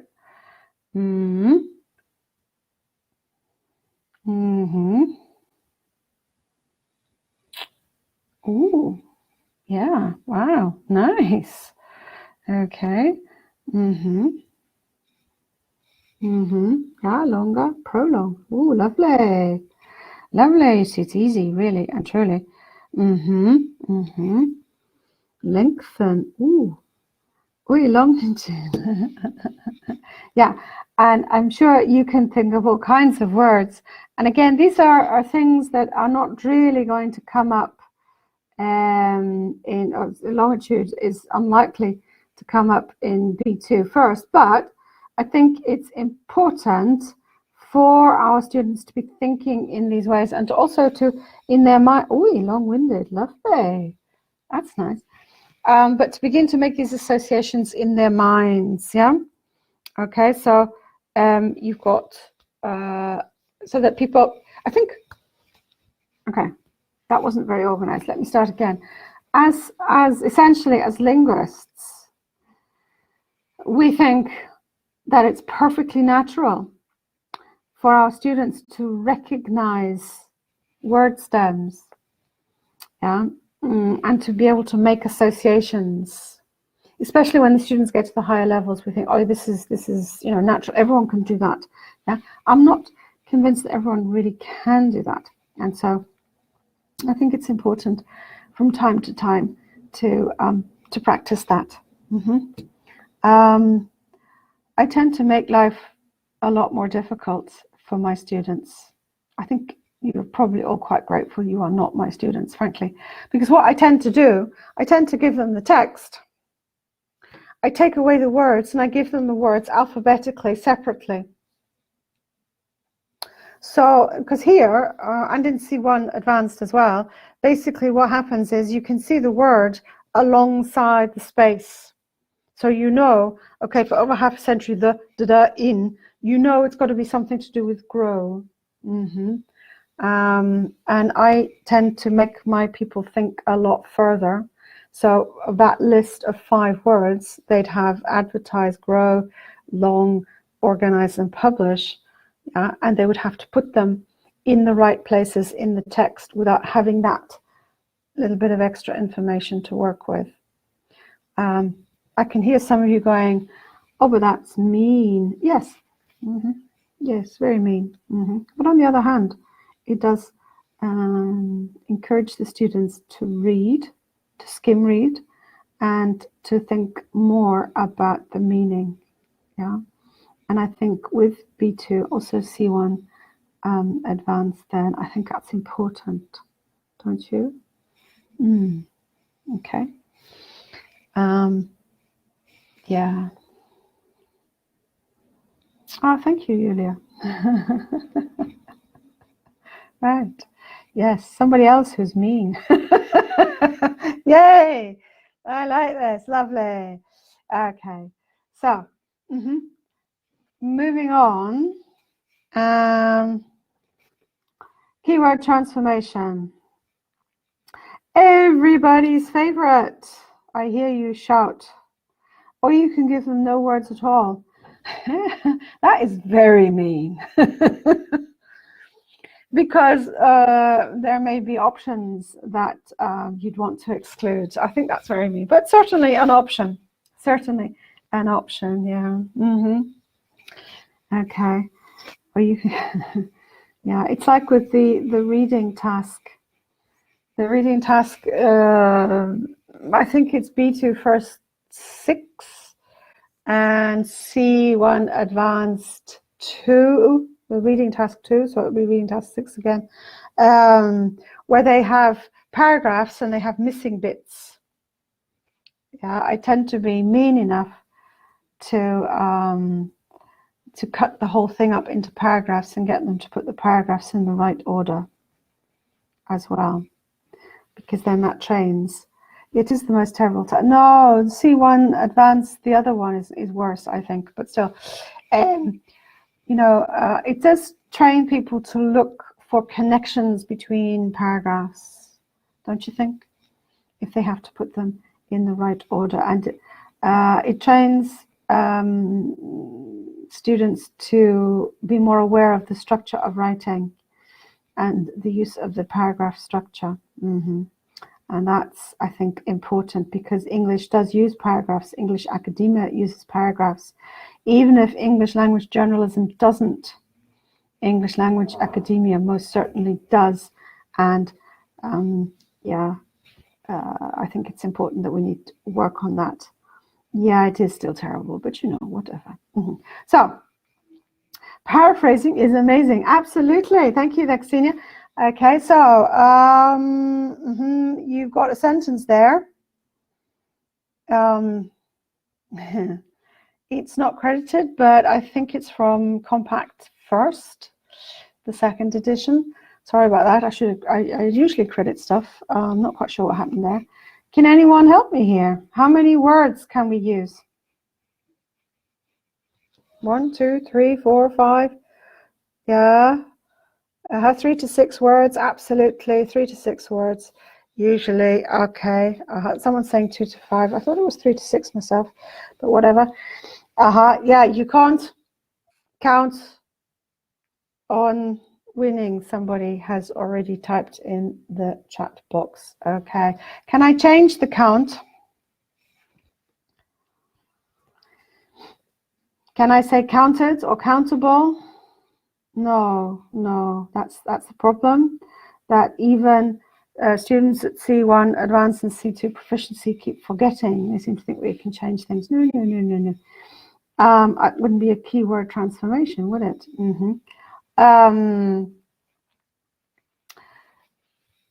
What, oh happy teachers, is this task testing? What is it testing? Is it just those horrible people at Cambridge being very, very mean?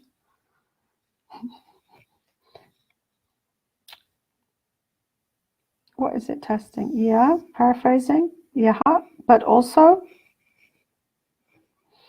it's certainly testing the student's ability to understand and to paraphrase. To an extent, it's practicing grammar, absolutely. Things like dependent prepositions, things like verb patterns, very, very important. Also, conditionals tend to crop up. Some of the more outrageous conditionals tend to crop up, for example, as well. Sometimes also past perfects and passives. So the one sentence might be in the active form and the other one might be in the passive form, and so on and so forth. Absolutely. It also tests, and no one's written this in the chat box yet, it also tests collocations. Strong collocations, set phrases to a certain extent, and very, very, very basic idiomatic language, although less so at B1, more so at the higher levels. Okay, right. How am I doing for time? Doing quite well. I've got a little thing for you. So, how many people here know and use word wall? How many people here know and use word wall? It's lovely, isn't it? It's fun. Okay, do you use it? Yeah? Oh, Yulia, your life is incomplete. So I've got a lot of people saying yes, no, but not use.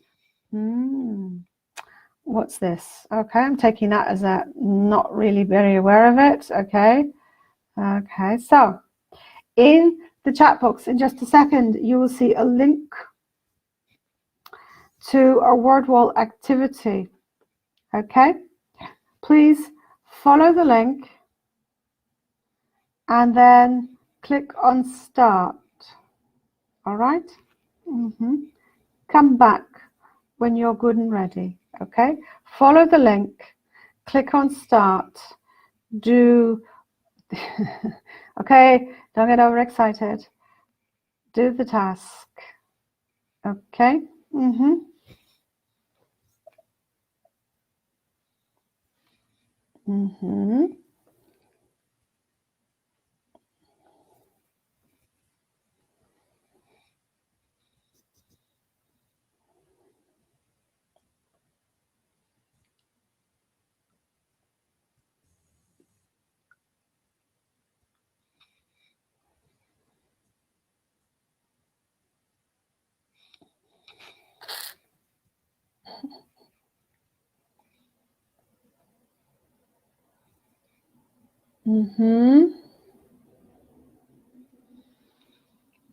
Okay, how are we doing, people?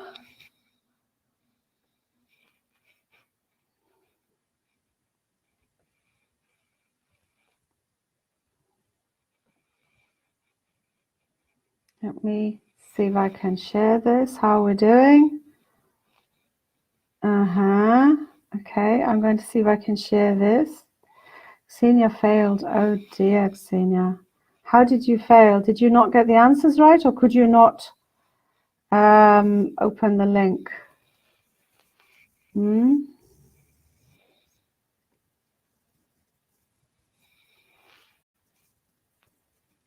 So this is what you should be able to see, yes?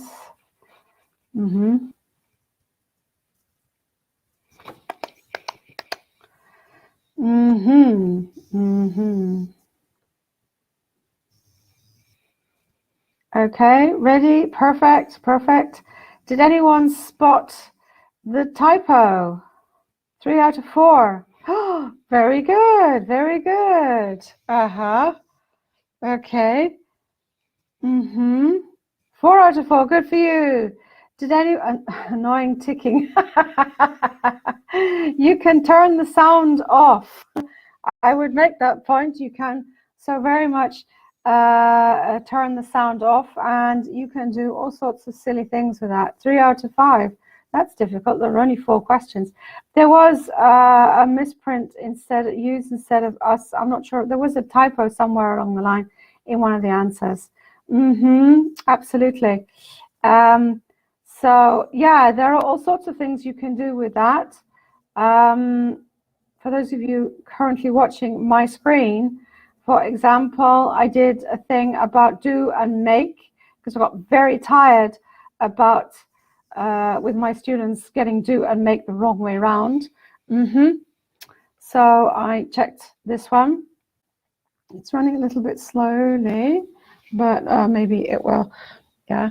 And it's basically just a random wheel. You spin it, and at some point it lands on a sentence in this case. And I basically, this was one of my business students. So the contractor failed to make money on the project, and so on and so forth. In George and Victoria, we're talking about using it for speaking part 1, which is very much an option as well. Okay. You've got a word search function. You've got memory functions, which are quite nice as well. You can do all sorts of things. Okay, so I'm going to see if I can stop that. Oh, there we go. Yay! And I've not crashed the entire system. Oh, very exciting. Yes, WordWall, I think, has a lot of opportunities for us. It's free. Yes, there's a limit. I think 5 activities, something like that. But people, did you know that you can duplicate an activity and then edit it to make it a different activity? I don't work for WordWall. You can tell, can't you? I got very tired of hitting this. You have done that. I don't know how many. I think it's about 5. And I know I have colleagues who do pay for it. I know it's not very expensive, but there is a way around it, and you just duplicate an activity. If you look in the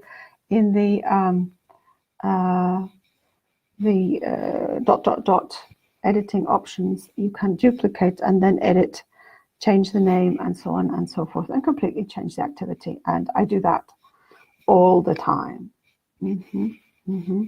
And my teenagers, although they will not admit to enjoying the experience, they generally have a fun time with that, as do adults, and so on and so forth. Yeah. Okay. Right. I think I'm just about done here. Let me have another little go. Okay. Yeah, I actually forgot to give you that one. Okay.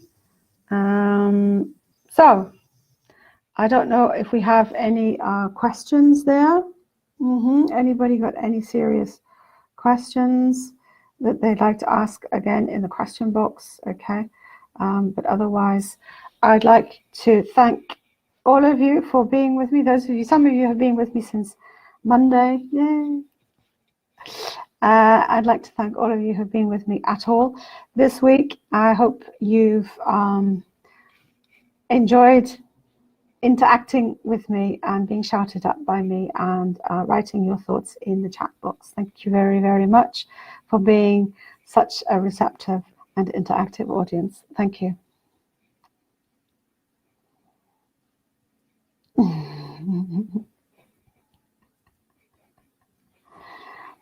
Okay. Thank you very much. Julia. Hi, Claire. I'm here. What is the question in the chat box? How to develop reading skills? Any links? Well, as I say, there are all kinds of things that you can do, a lot of which George and Victoria presented somewhat quickly. earlier.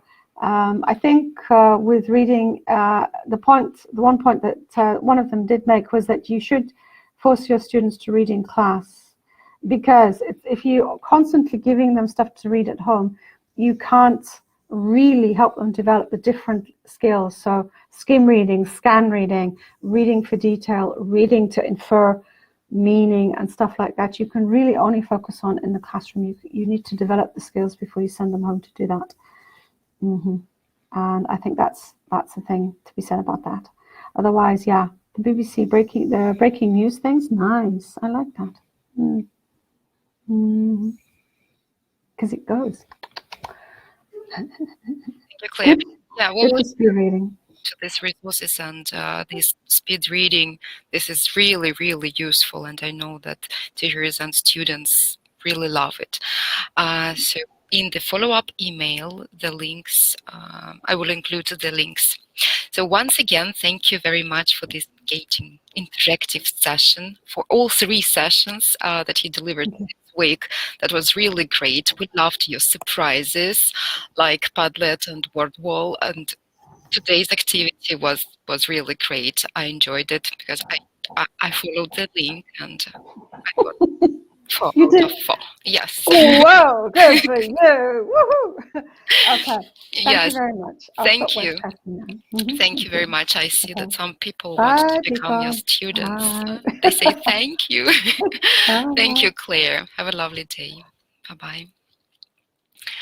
So, it's time to have more practice, and I would like to invite our colleague from Authorized, our secret expert, Yulia Konisheva, the representative of our Authorized Exam Center, IH Voronezh Linguist. Yulia is a senior teacher in International House Voronezh Linguist, and she is working now mainly with teens of intermediate level and higher. Yulia, please go on air.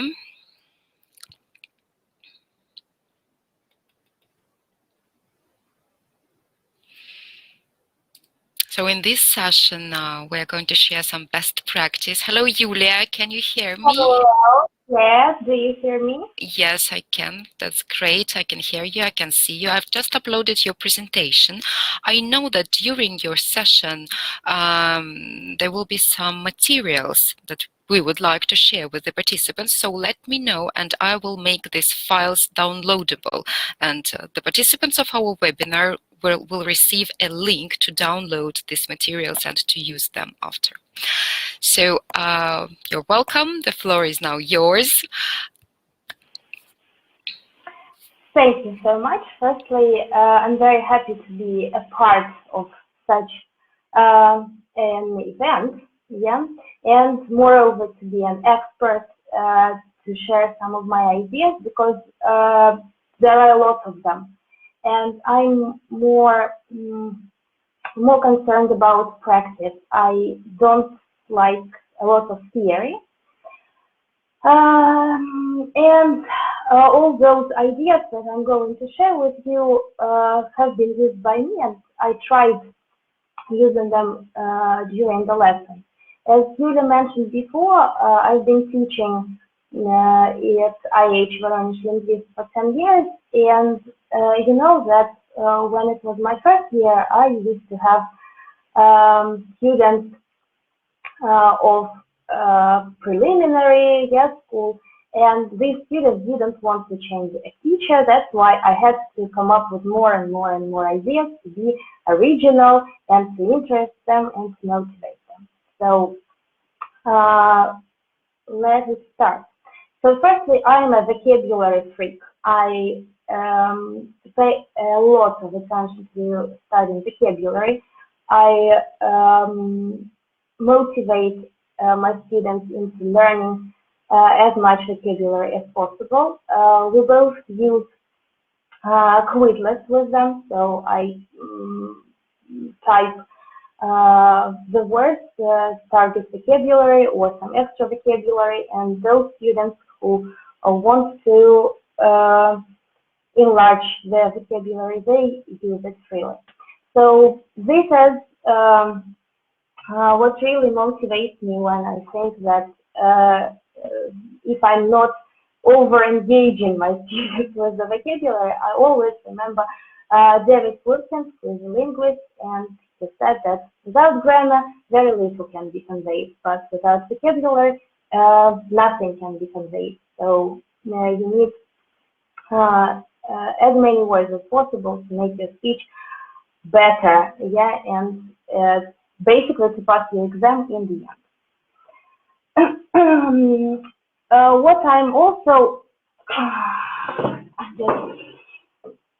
from the sun. So what I'm also concerned about is having some fun during the lessons, because you know that when you're preparing the students for some exams and when it is B2 level, yeah, it's very hard to have some fun with your students. Claire shared her word wall. I also have got a word wall with different activities there for cats, pets, FTE, and some CE. You can find me and steal something. I'm on word wall. The name there is Maltaza. So you can explore and find something interesting. And also, Julia is going to upload some templates, which I will be talking about today. So the first thing is where to get vocabulary. You know that in Cats and Pets there are vocabulary lists where you can take the words and ask the students to play with them. Here you can find the vocabulary list. I like Longman Exam Accelerator very much because not only there you can see some beautiful vocabulary, but also some excellent exercises to practice. And you can also make your own mind map, yeah, using Kogel, or ask students to make their own mind maps, for example, based on some text. So now I'm going to share some templates with you. So the first one is called by my students, Gypsy Tricks, because they play a card game. So they get a deck of cards and a table. You can see that there is 6, 7, 8, 9, blah, blah, blah, and the type of a card. They take a card from a deck of cards and make a sentence using some of the vocabulary which is there in that book.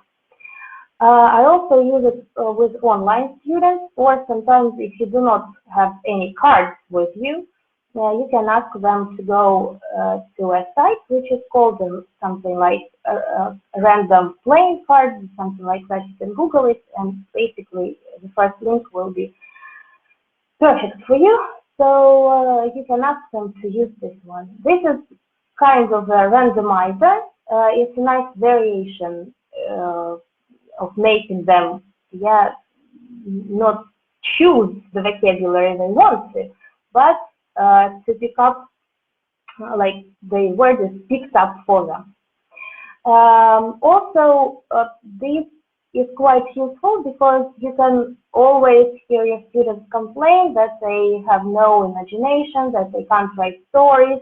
It is difficult for them to, I don't know, come up with some topics for an article, for some ideas for their essays. And here I try to, by doing this stuff, I try to promote their creativity as well, because if you can't write the whole text, at least please come up with a short sentence, or not very short, yeah?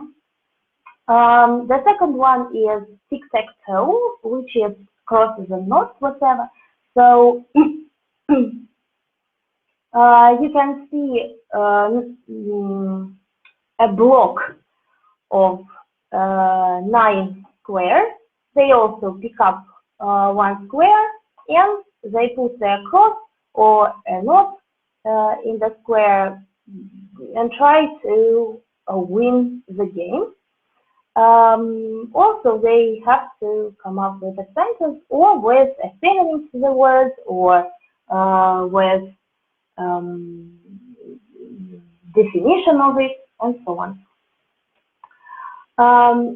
I like those two games because, sometimes at level B2, C1, we want to cram as many words as possible into the students' heads, but they're all in their passive vocabulary.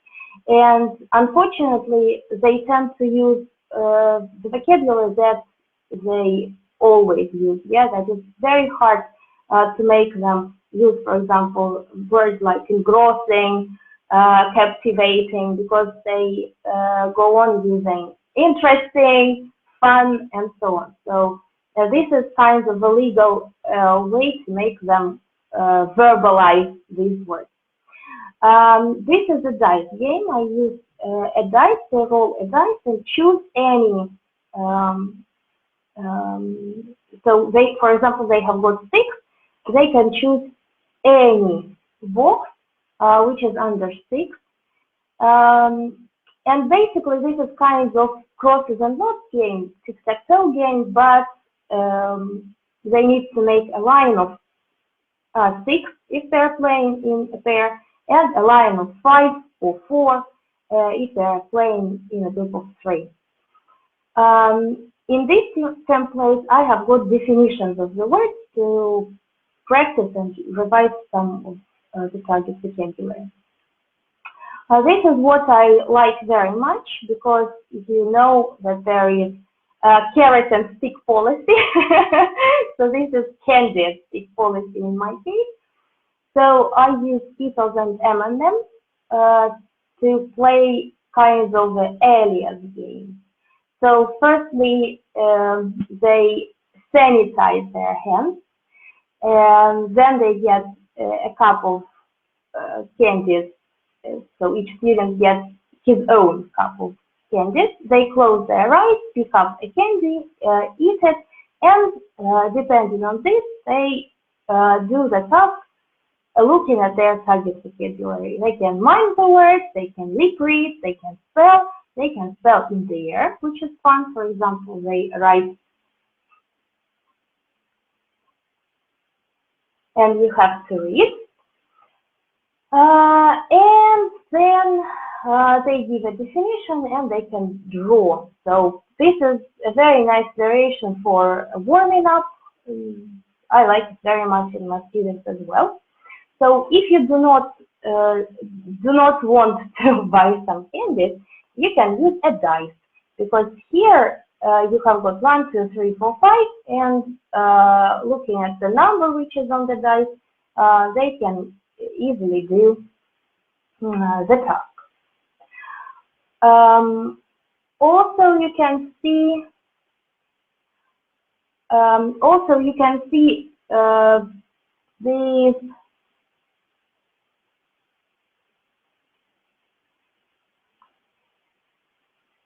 these dice.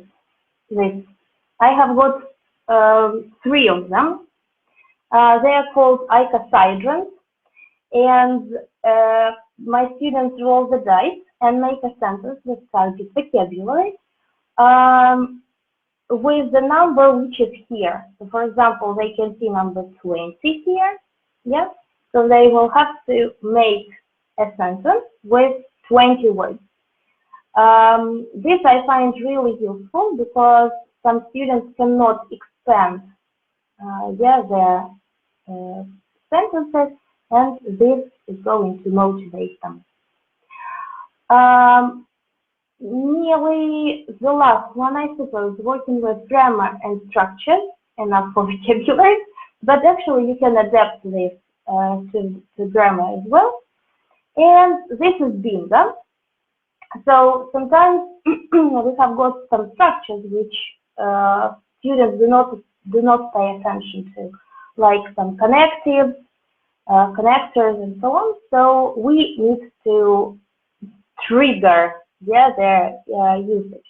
So I usually take some questions which are used in part 1 in speaking exam. And I have got bingo with those structures. They pick up a question, answer this question, and then cross out the block.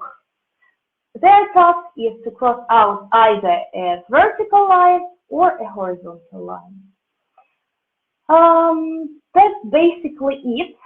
Thank you very much.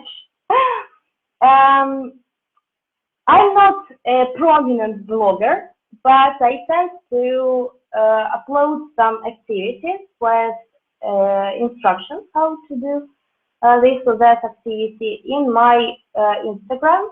So if you want, you can follow me, and if you have got some questions, you can also text there and I will answer. And I can also share some activities because I'm really open, yes, so because teaching is always learning yourself, yeah. And there is my email address. You can also send an email. That's basically it. Oh, hello, Alexandra. So this is basically it. Now I think Julia is going to send you the link to the template. Yeah, so all the templates that were presented here, and not only, yeah, are available, so you can use them. Yeah. So thank you very much.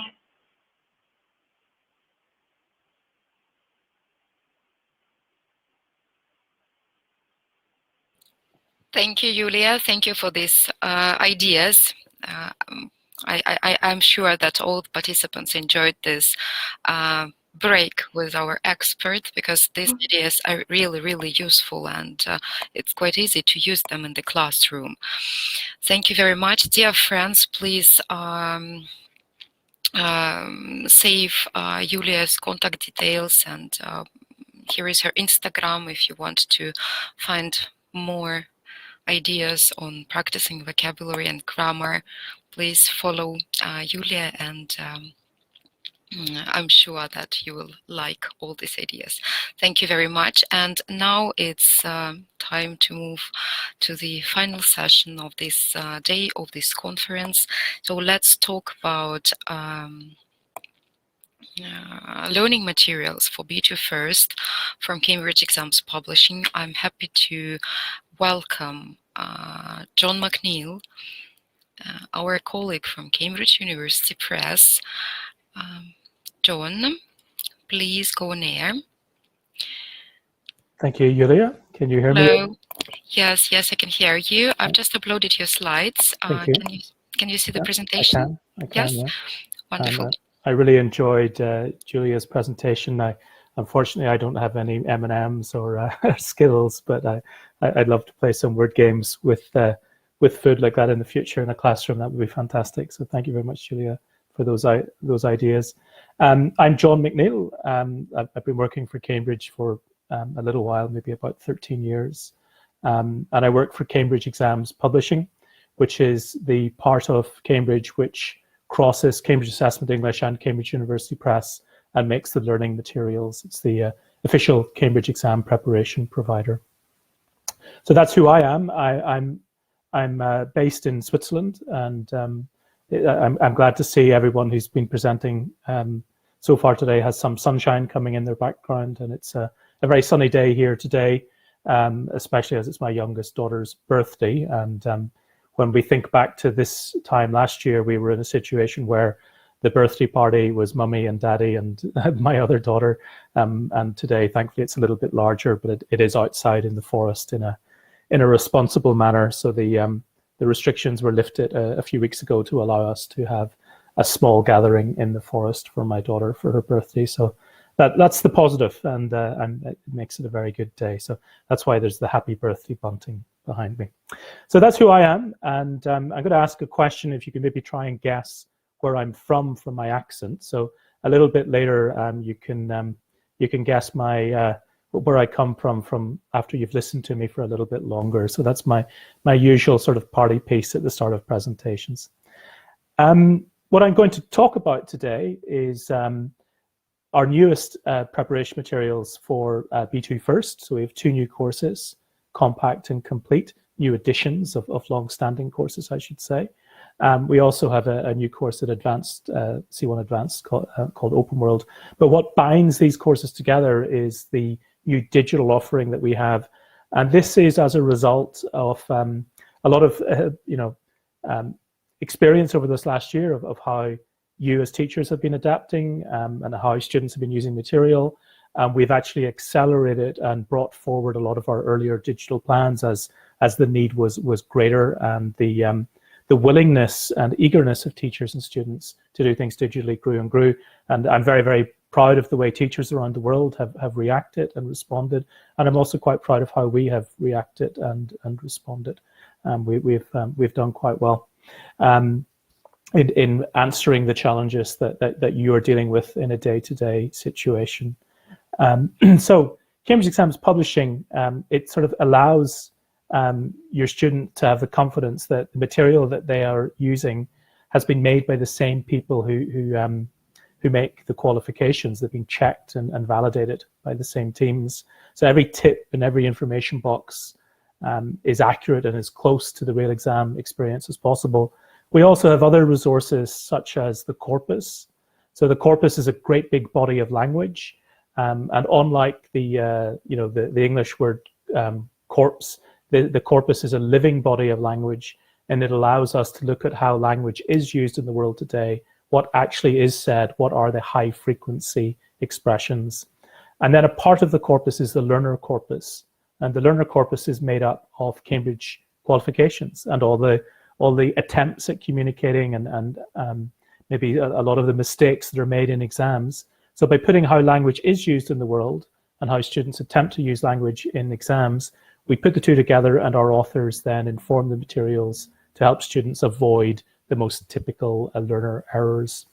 So the corpus is another binding thing across the university, across Cambridge Assessment English and Cambridge University Press, a shared resource, and one that we use to make our materials very, very appropriate and accurate and as helpful as they can be for your students. So we talk about being experts together, and in that we also listen to feedback from you, our teachers. And there's some other experts that I need to mention from the beginning, because any of these ladies could be delivering this presentation just as well as I am. And in fact, when I work with my Russian colleagues, I always find them to be a little bit sharper than some of my other colleagues, so perhaps even better than I'm doing. So please take a note of the person closest to you, and if you have any questions about our resources in the future, these are the experts to contact based locally to you.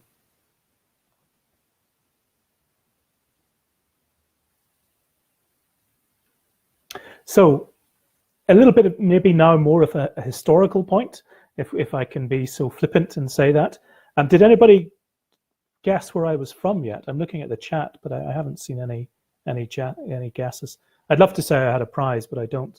But if anybody can guess where I'm from my accent, please put a guess into the chat box. But North America, that's just my stature and size, Anna. No, everybody thinks I'm American. Okay, I'll tell you all a little bit later. I'll carry on. So sort of a historical point of this time a year ago, everybody was changing. Everything changed. Teaching changed. Our lives changed, and nobody's getting it. Liverpool's the closest, but it's not. I'm from the very north coast of Ireland, but people from Ireland have a strong R sound in their voice. So I would say teacher, and an English person would say teacher, and that strong R sound is also in North American English. So that's maybe why a lot of you thought I was from North American. Sorry, I'm from Ireland. So looking back a year ago, everything changed. There was lots of upheaval, and we were teaching online. This was the situation that came very, very quickly to us. And a lot of people talked about online teaching. And this lady, and if you have any interest in corpus linguistics, please do take a note of the URL. I made it as digestible and palatable as I could. And I first heard this being mentioned by Ben Goldstein in the Cambridge experience last May, I think it was.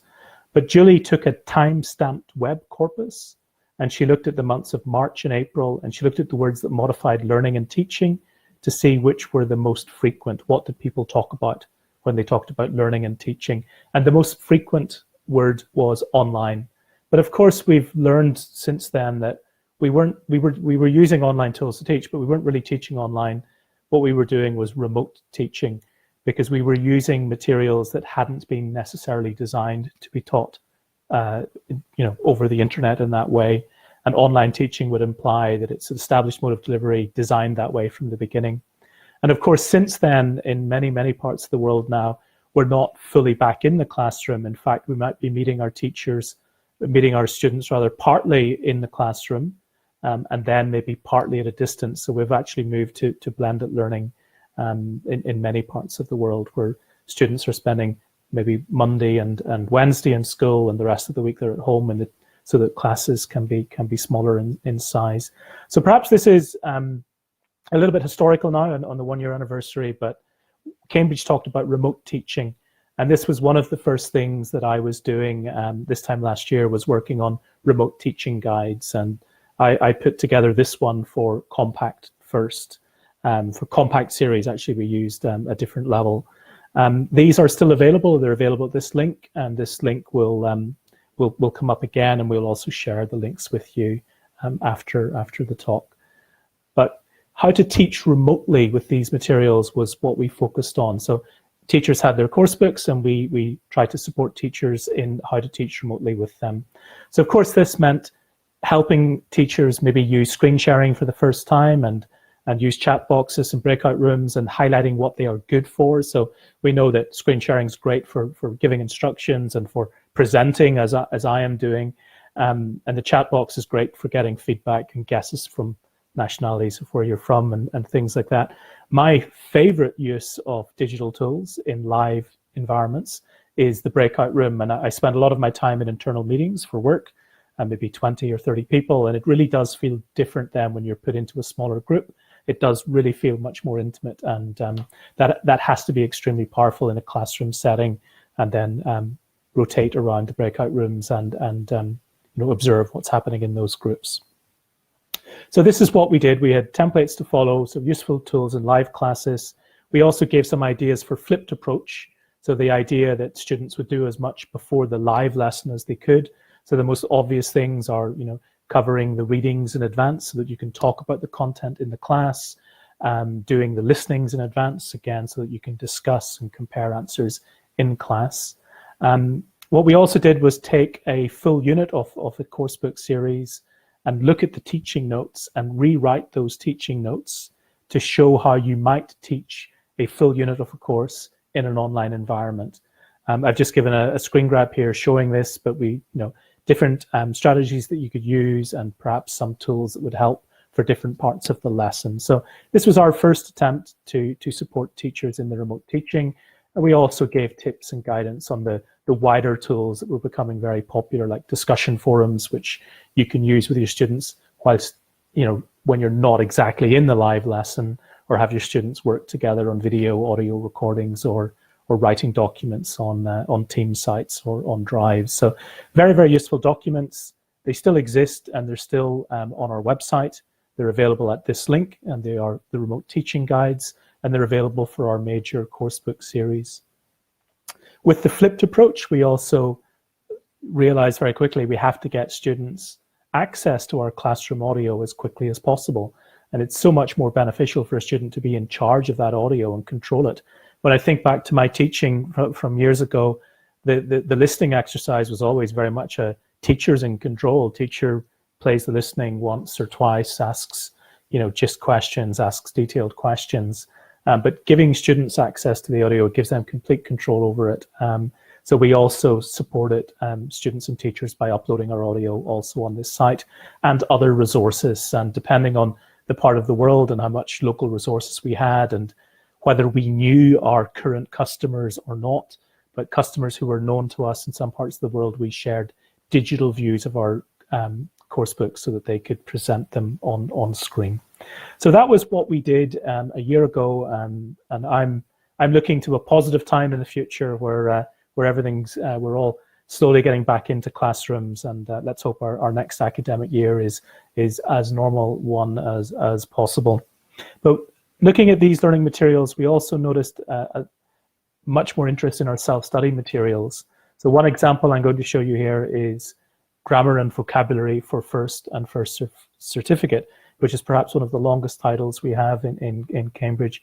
But what Grammar and Vocabulary for First and First Certificate does, it introduces language and lexis in context. So the grammar is often introduced in a contextualized listening. That is true of the vocabulary. It's put in a reading and maybe with a listening to repeat understanding of the vocabulary. So we saw renewed interest in our self-study resources, and we saw them being sought after more. I guess that's a very, very good thing, that there will be lost learning around the world, but there will also be some students who maybe are more comfortable studying by themselves and got better support and resources for that. So Grammar and Vocabulary for First and First for Schools would be a resource that, if you're not currently connected with your students, if they are not able to join live lessons, this would be a self-study resource that I would very much recommend. I would also recommend our official practice tests if students are aiming for a qualification this spring, this summer. And we have two types of practice tests available in print. So the first in the middle there is the official practice tests. These are as close as possible to the actual exam that students will sit. They are straight tests following the exact format of the exam. They're a little bit different from the trainer. The trainer is a collection of 6 practice tests, and test 1 and test 2 has guidance and tips around the edge of the paper so that they can be used as sort of scaffolding for teaching or scaffolding for self-study. And the answer key in the trainer has reflection on why answers are correct or incorrect. So 2 options of self-study for practice tests available in print, and a little later I'll be talking about what we're doing digitally from now on. So thinking about our course books, I'm going to outline the 4 main courses that we have for course book preparation for exams. Most of these are applicable to B2 First or B2 First for Schools.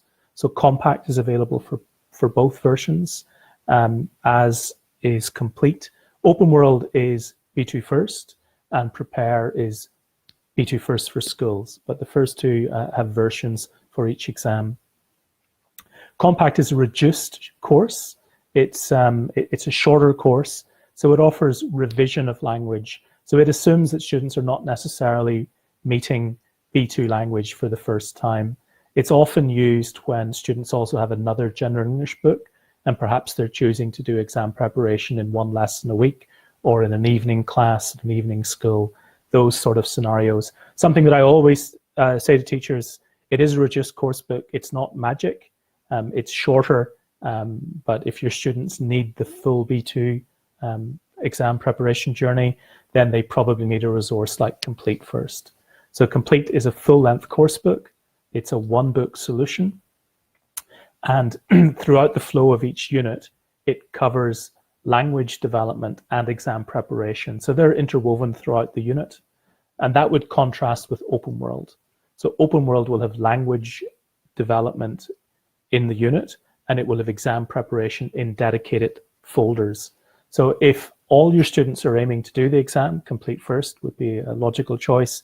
Perhaps if your students haven't yet committed to doing the exam, or some will and some won't do the exam, then a course like Open World, which also has a little bit of a focus on general English, is a good choice. So Annie is asking, can we take for a private language center Open World?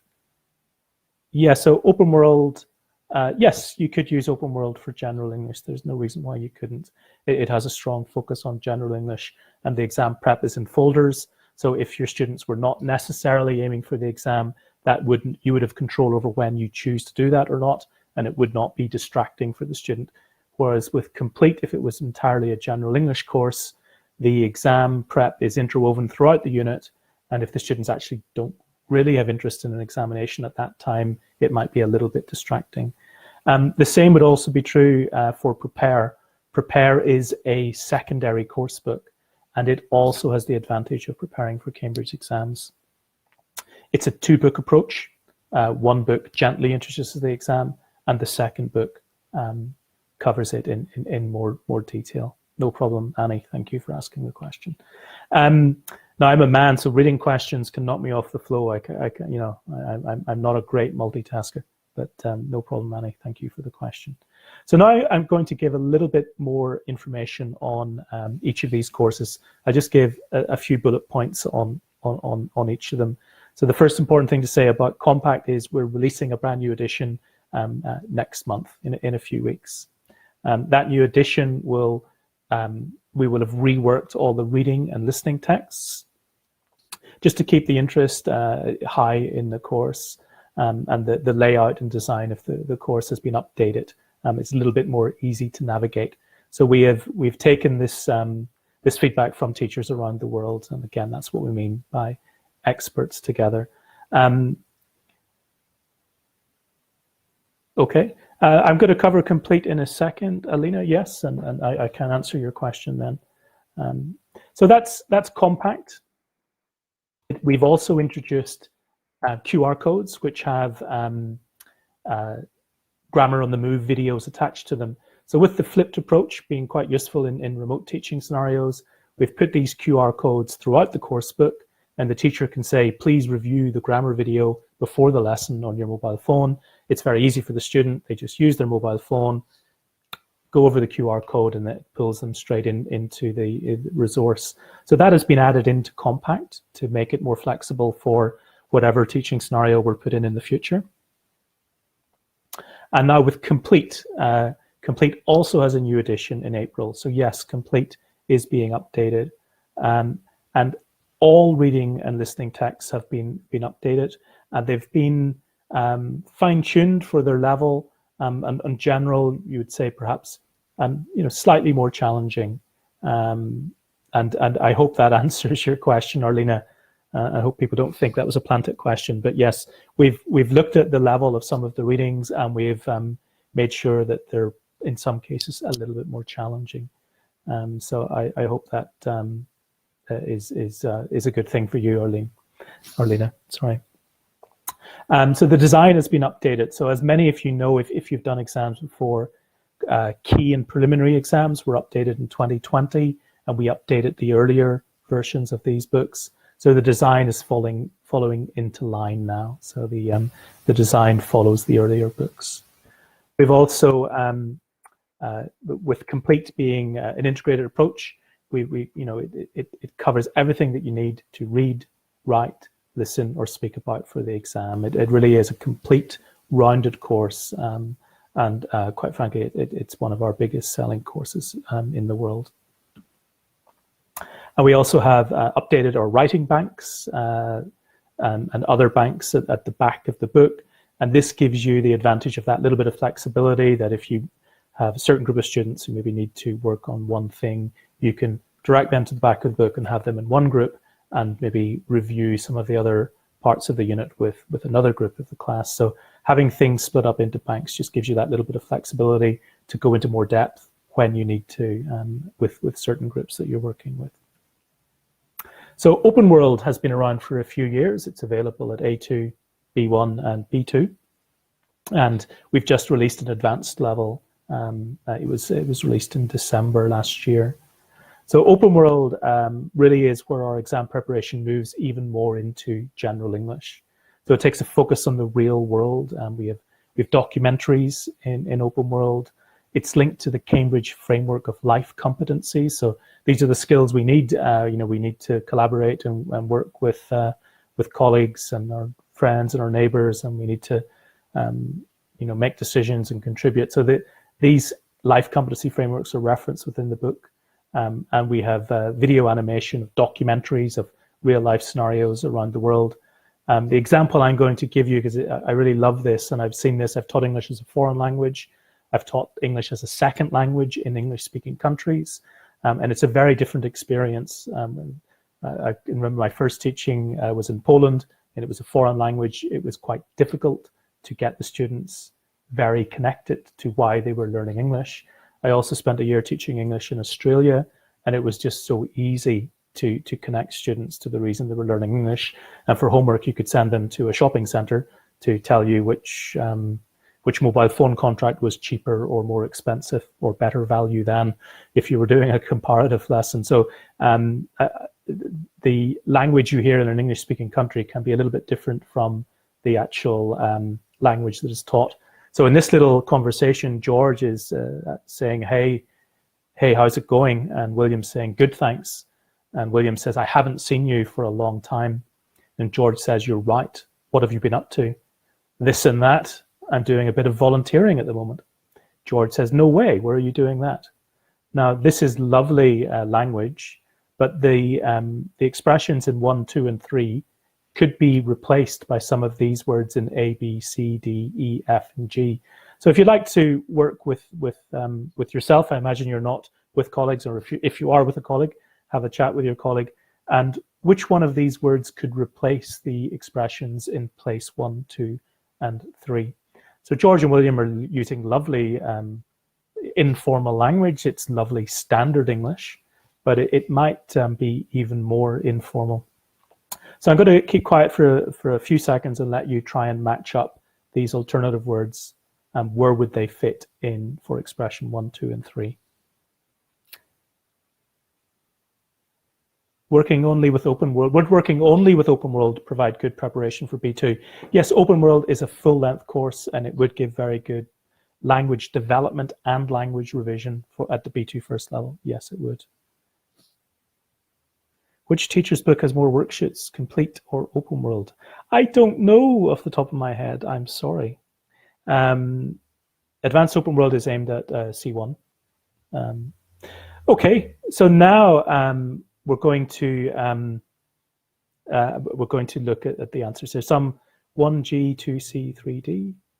Let's see. So 1G, 2D, and 3A. So hey, how's it going? Good, thanks. It's been a while. Could be used. I haven't seen you for a long time. And you're right. Could be tell me about it. When I say tell me about it, that makes me think of Joey and Cheers for some reason. And where are you doing that? Whereabouts? And whereabouts is an expression I know that I've seen groups of Asian students in England being asked by a bus driver, whereabouts do you want to go?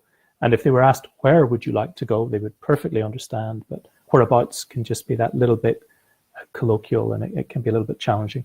So that's just to say that open world really focuses on language as it is used around the world, as well as the more sort of formal structures that you would use in writing in an examination. So another feature of open world that I think is amazing, as you know, if you sit, say, a B2 first certificate and your student performs very, very well, they may actually get the B2 first certificate back, but it might state that they performed at C1 level. So this is called upward reporting. And to help students show their ability at a higher level and to help deal with mixed ability classes, Open World has push yourself sections throughout every unit. So these are mostly covering language, but sometimes vocabulary and sometimes writing. In this example, which comes from our B2 course, it's covering hedging. So that hedging thing, saying I'm not quite sure, maybe this, maybe that, it's a very polite way to state your opinion without being a little bit, without being forceful. So that's quite a sophisticated skill, and in a B2 course, that's looked at C1 level. So using Open World, you have the opportunity to help your students focus at a higher level, and with that exposure, you're helping deal with mixed ability groups, and you're also giving your students that learning input so that they can show their higher level in the exam. So yeah, that's just two major points about Open World. Prepare, I know, is a very popular course in Russia. It's a secondary course. I think that's the first clear message we want to give. This is a perfectly valid course to fill a secondary curriculum. And it also has the advantage that every other level of the course actually prepares for an exam. So there's a pre-exam level where the exam exposure is quite gentle to build students' confidence. And then the second level of each pair has more exam preparation. But keeping with the theme of a secondary course, it also is informed by the Cambridge Framework of Life competencies with life skills. So things that are very popular and very relevant over the last year would be our physical and mental well-being. And this example is looking at our physical well-being, but I find that helps both. And we also have project work. So the project work appears every couple of units, and lots of additional ideas in the teacher's book to help with that. So those are the four major course book offerings that we have for B2. Compact and Complete have versions focusing on B2 First, or complete editions on B2 First for schools. Open World is B2, and Prepare is B2 First for schools. Those are the four major options of course book which we have. I'm now going to move on to talk a little bit about our digital resources which accompany our new publishing. And everything that I'm going to say is related now to Cambridge 1. And somebody asked earlier about the number of teaching activities in the teacher's book. We've actually got free demo content from our new courses on Cambridge 1, which you can access yourself. This content will cover 3 units of the teacher's book, including the teacher's book, notes, the student book, relevant pages, and the workbook and the audio. It will also have a presentation view of several units of the course that you could use to see how you like it, examples of the test generator and so on. So you can access this all by yourself on Cambridge 1. You just go to cambridge1.org, open up a teacher account, set up a class, and in the class put in Compact or Complete or Open World, and we have demo content related to all those classes, and you can set up a class and freely access it yourself. So Cambridge 1 is our new digital platform. It's taking over from our current digital platform. It's doing this sort of slowly as our publishing comes out. So there will be a wave of our publishing moving onto Cambridge 1, some from now until the summer, and then next summer another wave. But our new courses are accompanied by a digital pack, and the digital pack for the student provides Test and Train, which is our new exam practice tool. It contains Practice Extra, which is, broadly speaking, the equivalent of an online workbook. It's extra grammar and vocabulary exercises which follow the unit structure of the book. And the print book will, the digital pack in the print book will have an ebook. So when you use one of these course books with your students get Test and Train, which is online exam practice. They get Practice Extra, additional exercises to consolidate what they learned in the print book, and they actually get an ebook as well. So this will allow you to be completely prepared for whatever situations might arise next year, whether you're teaching online or back to face-to-face. And even if we are teaching back in the classroom, as I hope we all are, then you will have explored the use of digital tools, and they are there with you in these courses. So the teachers, of course, then get their test generator, Presentation Plus, and other additional resources. And you can look through demos of all of these on Cambridge 1 yourself. This is a picture of the ebook.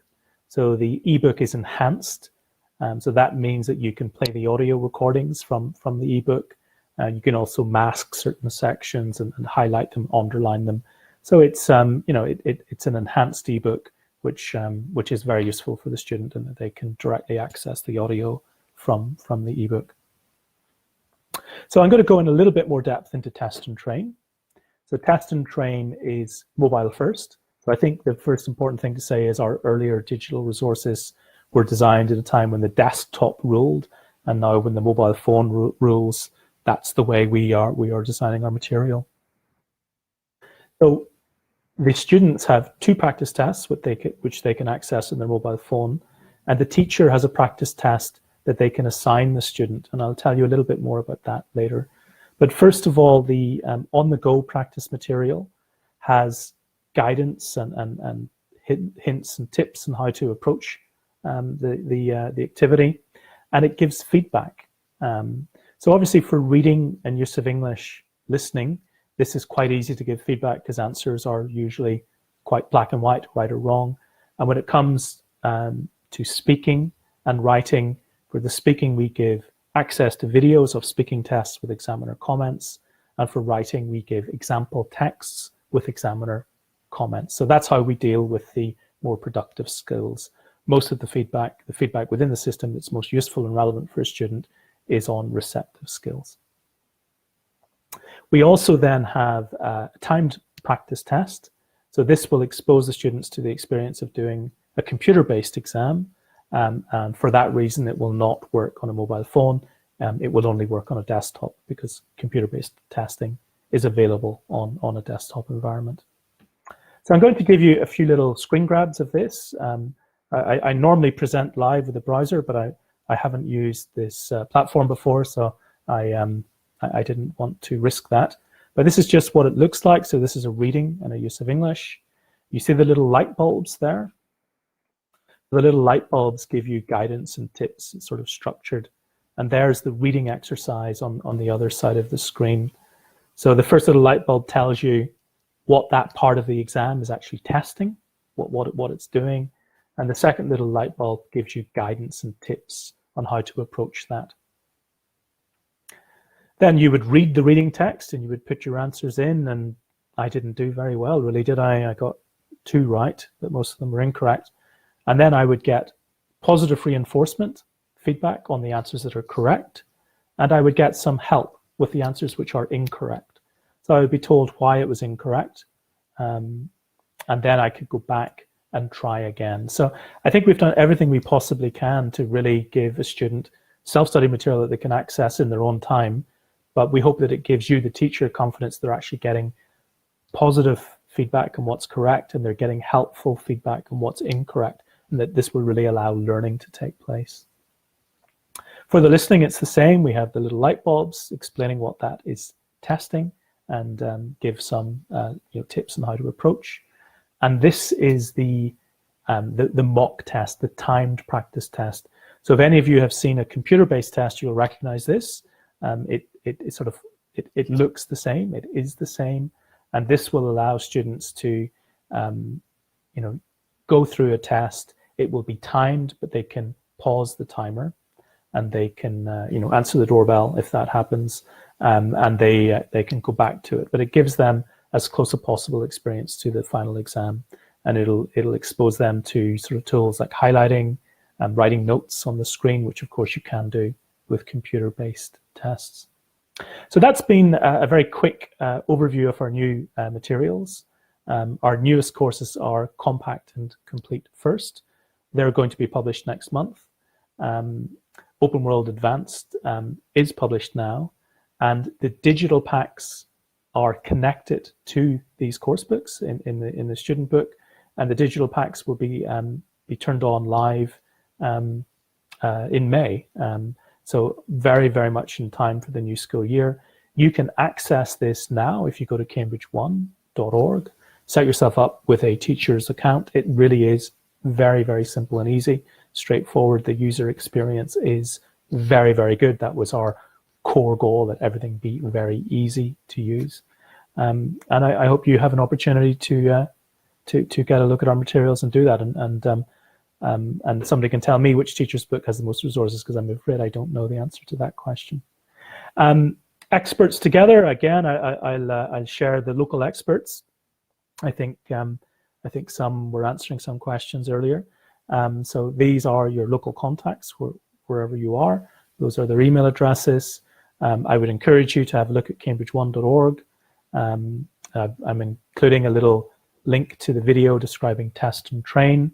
I've also got a consolidated link to the World of Better Learning that's our blog, and the actual link I'll give you will consolidate all our articles to do with examinations in one place. And then the COVID response, the remote teaching guides, and the classroom audio, they're in the final link, teaching resources. So this will come to you in a follow-up later.